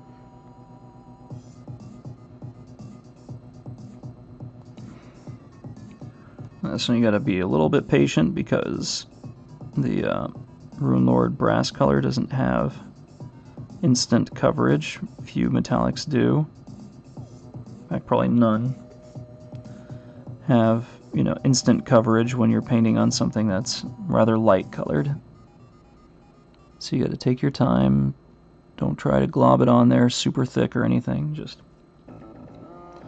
give it a coat, let it dry, and give it another coat.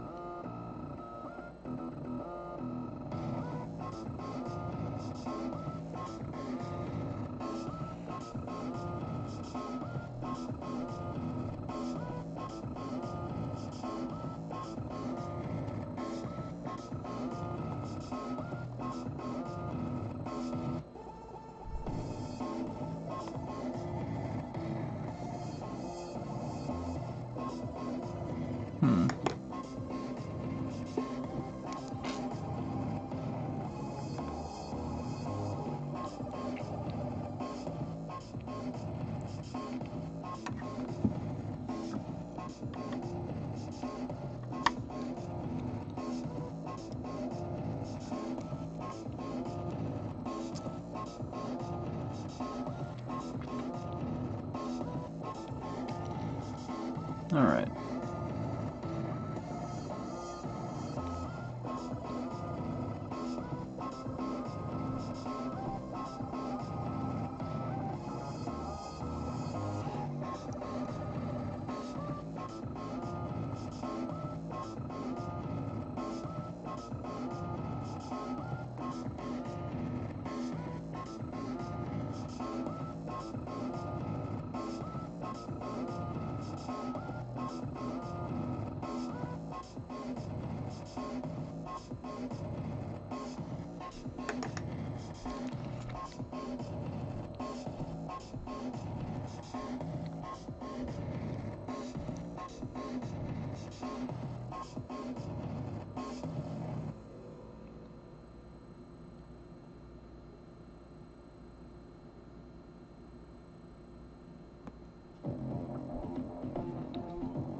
Alright, so we've got sort of the initial coat of the we got this of the brass on there, but we've still got to add more before we can wash this thing.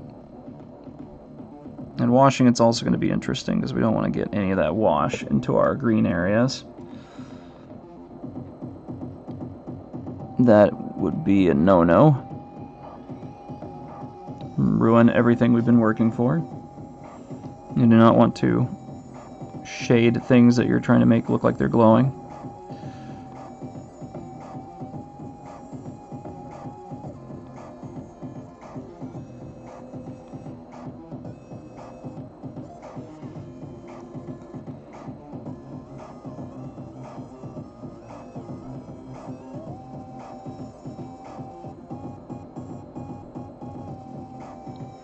Alright, I'm going to give that a moment to dry because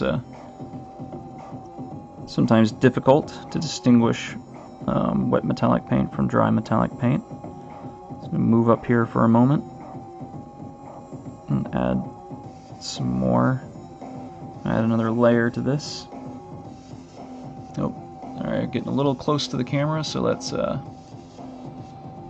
bam. And just so you know, I haven't finished inside of here yet, so there's still work to be done there. Not even exactly sure how I'm going to finish it, but you guys will see the finished product, so fret not.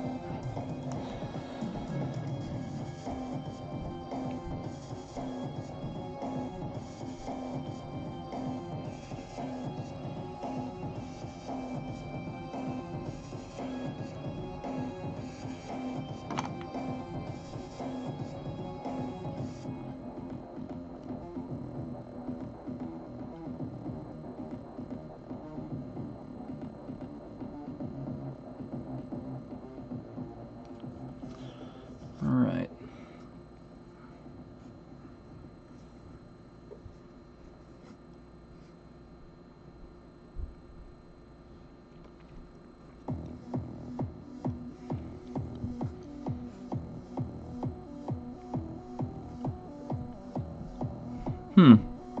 Yeah, spring break will be nice, wouldn't it?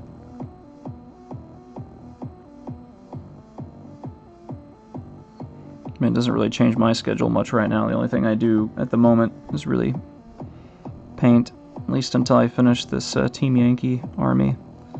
Then I can go back to doing more volunteering until I get a job.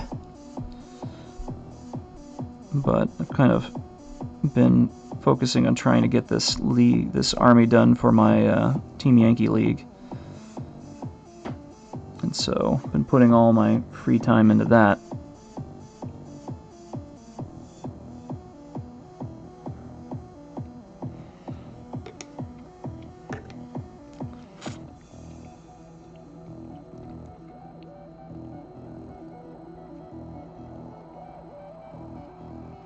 But it will mean I get to spend more time with my wife for a week, though, because she's a high school teacher, so she'll definitely get that week off.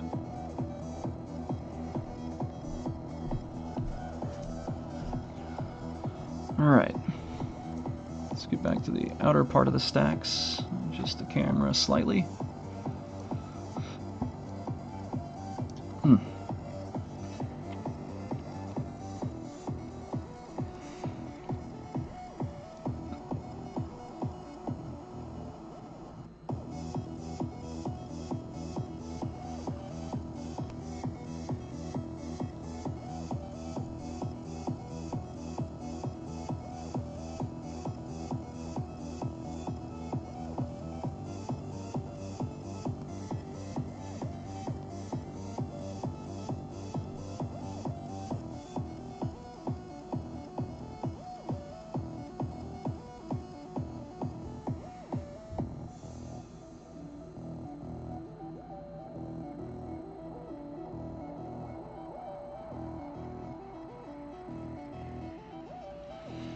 Alright, let's at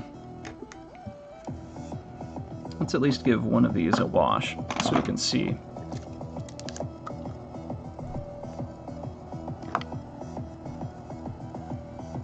Hey, Feral Roach, how you doing?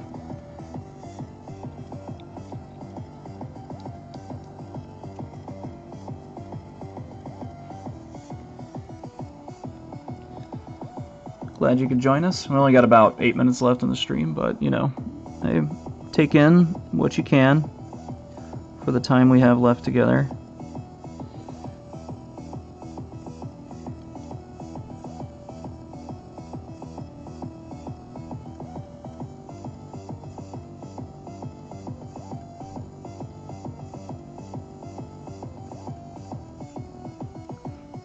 And actually, it's surprisingly easy to not get the wash into the vents somehow.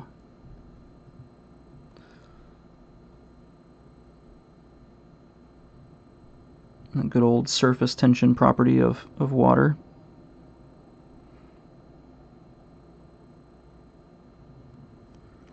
A little bit this time. Easily fixed.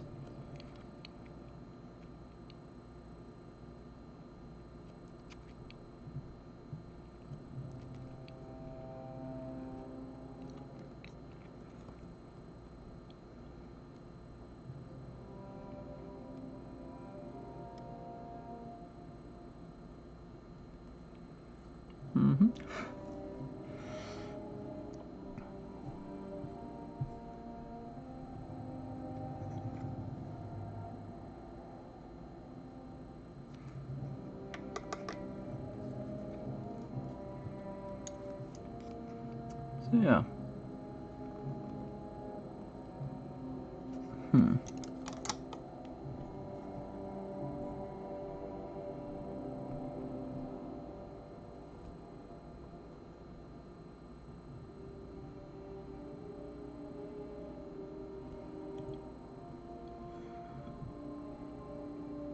Definitely the most important thing is to make sure there's shading on these little spines that separate the vents.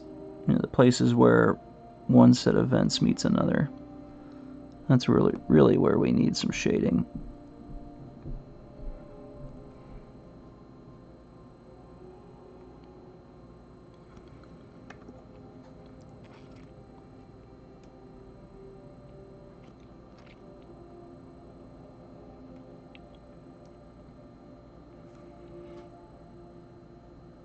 Yep.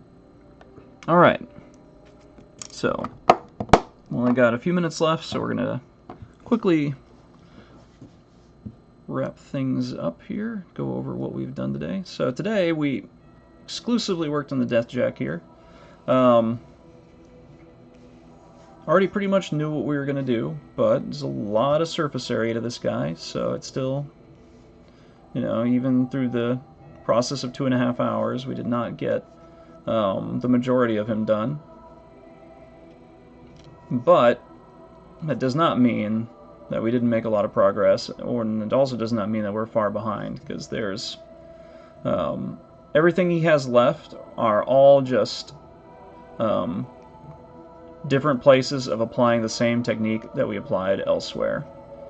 Like everything we did with the shoulder today is exactly what we would do to any other similar colored element on the rest of the model. And you see, I really like the way the shoulder turned out. I really like the way the head turned out.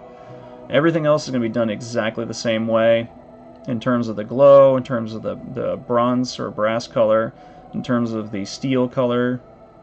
They're all going to stay the same. So, you know, all you're doing is just taking the same technique, applying it everywhere else, and you get the finished model. Hopefully, we can finish this either next stream, or maybe I'll have it hopefully I'll be able to put some more work into it by then. We'll see, because I still have to work on my Team Yankee stuff. But yeah, he's coming along nicely. I really like the direction he's going in, and we're not even trying to do anything crazy.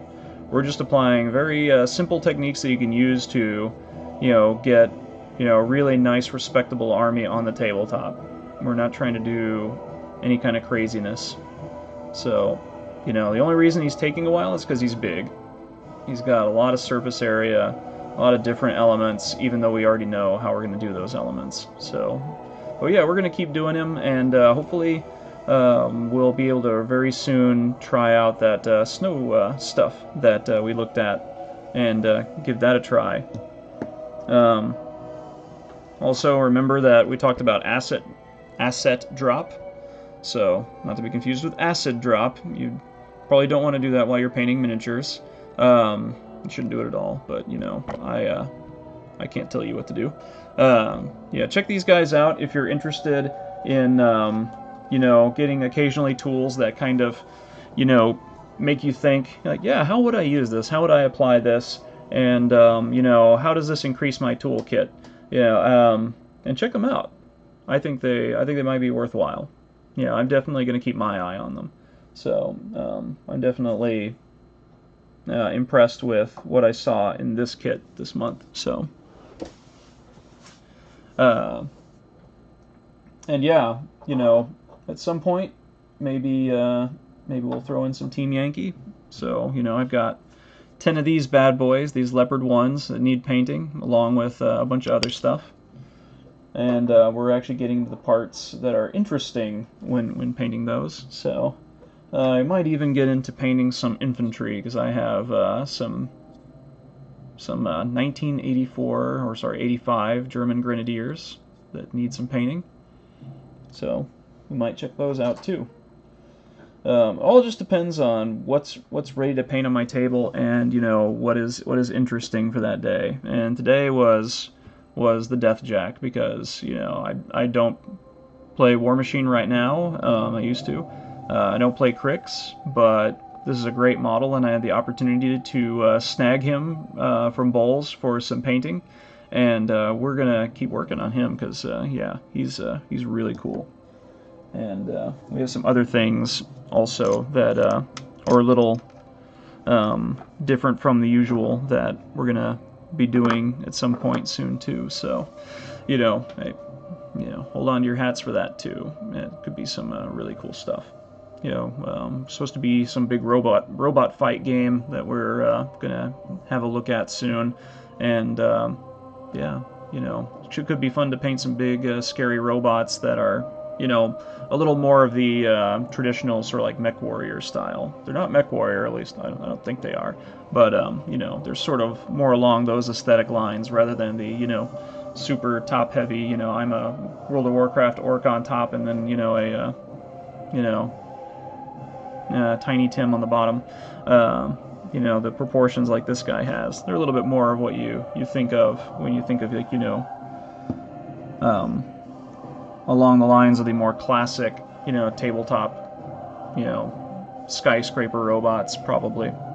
But I haven't seen them myself yet either, so I'm curious. So anyway, guys, that's it for today. Take care. Signs, good to see you guys. It's good to see all you guys. Hopefully, some of our other guys like Isendar will make an appearance soon. I haven't seen him in a while, and yeah. You guys take care. Hey, get some good painting done. I hope you got something out of today's stream, and we'll see you next time, the same time. Take care.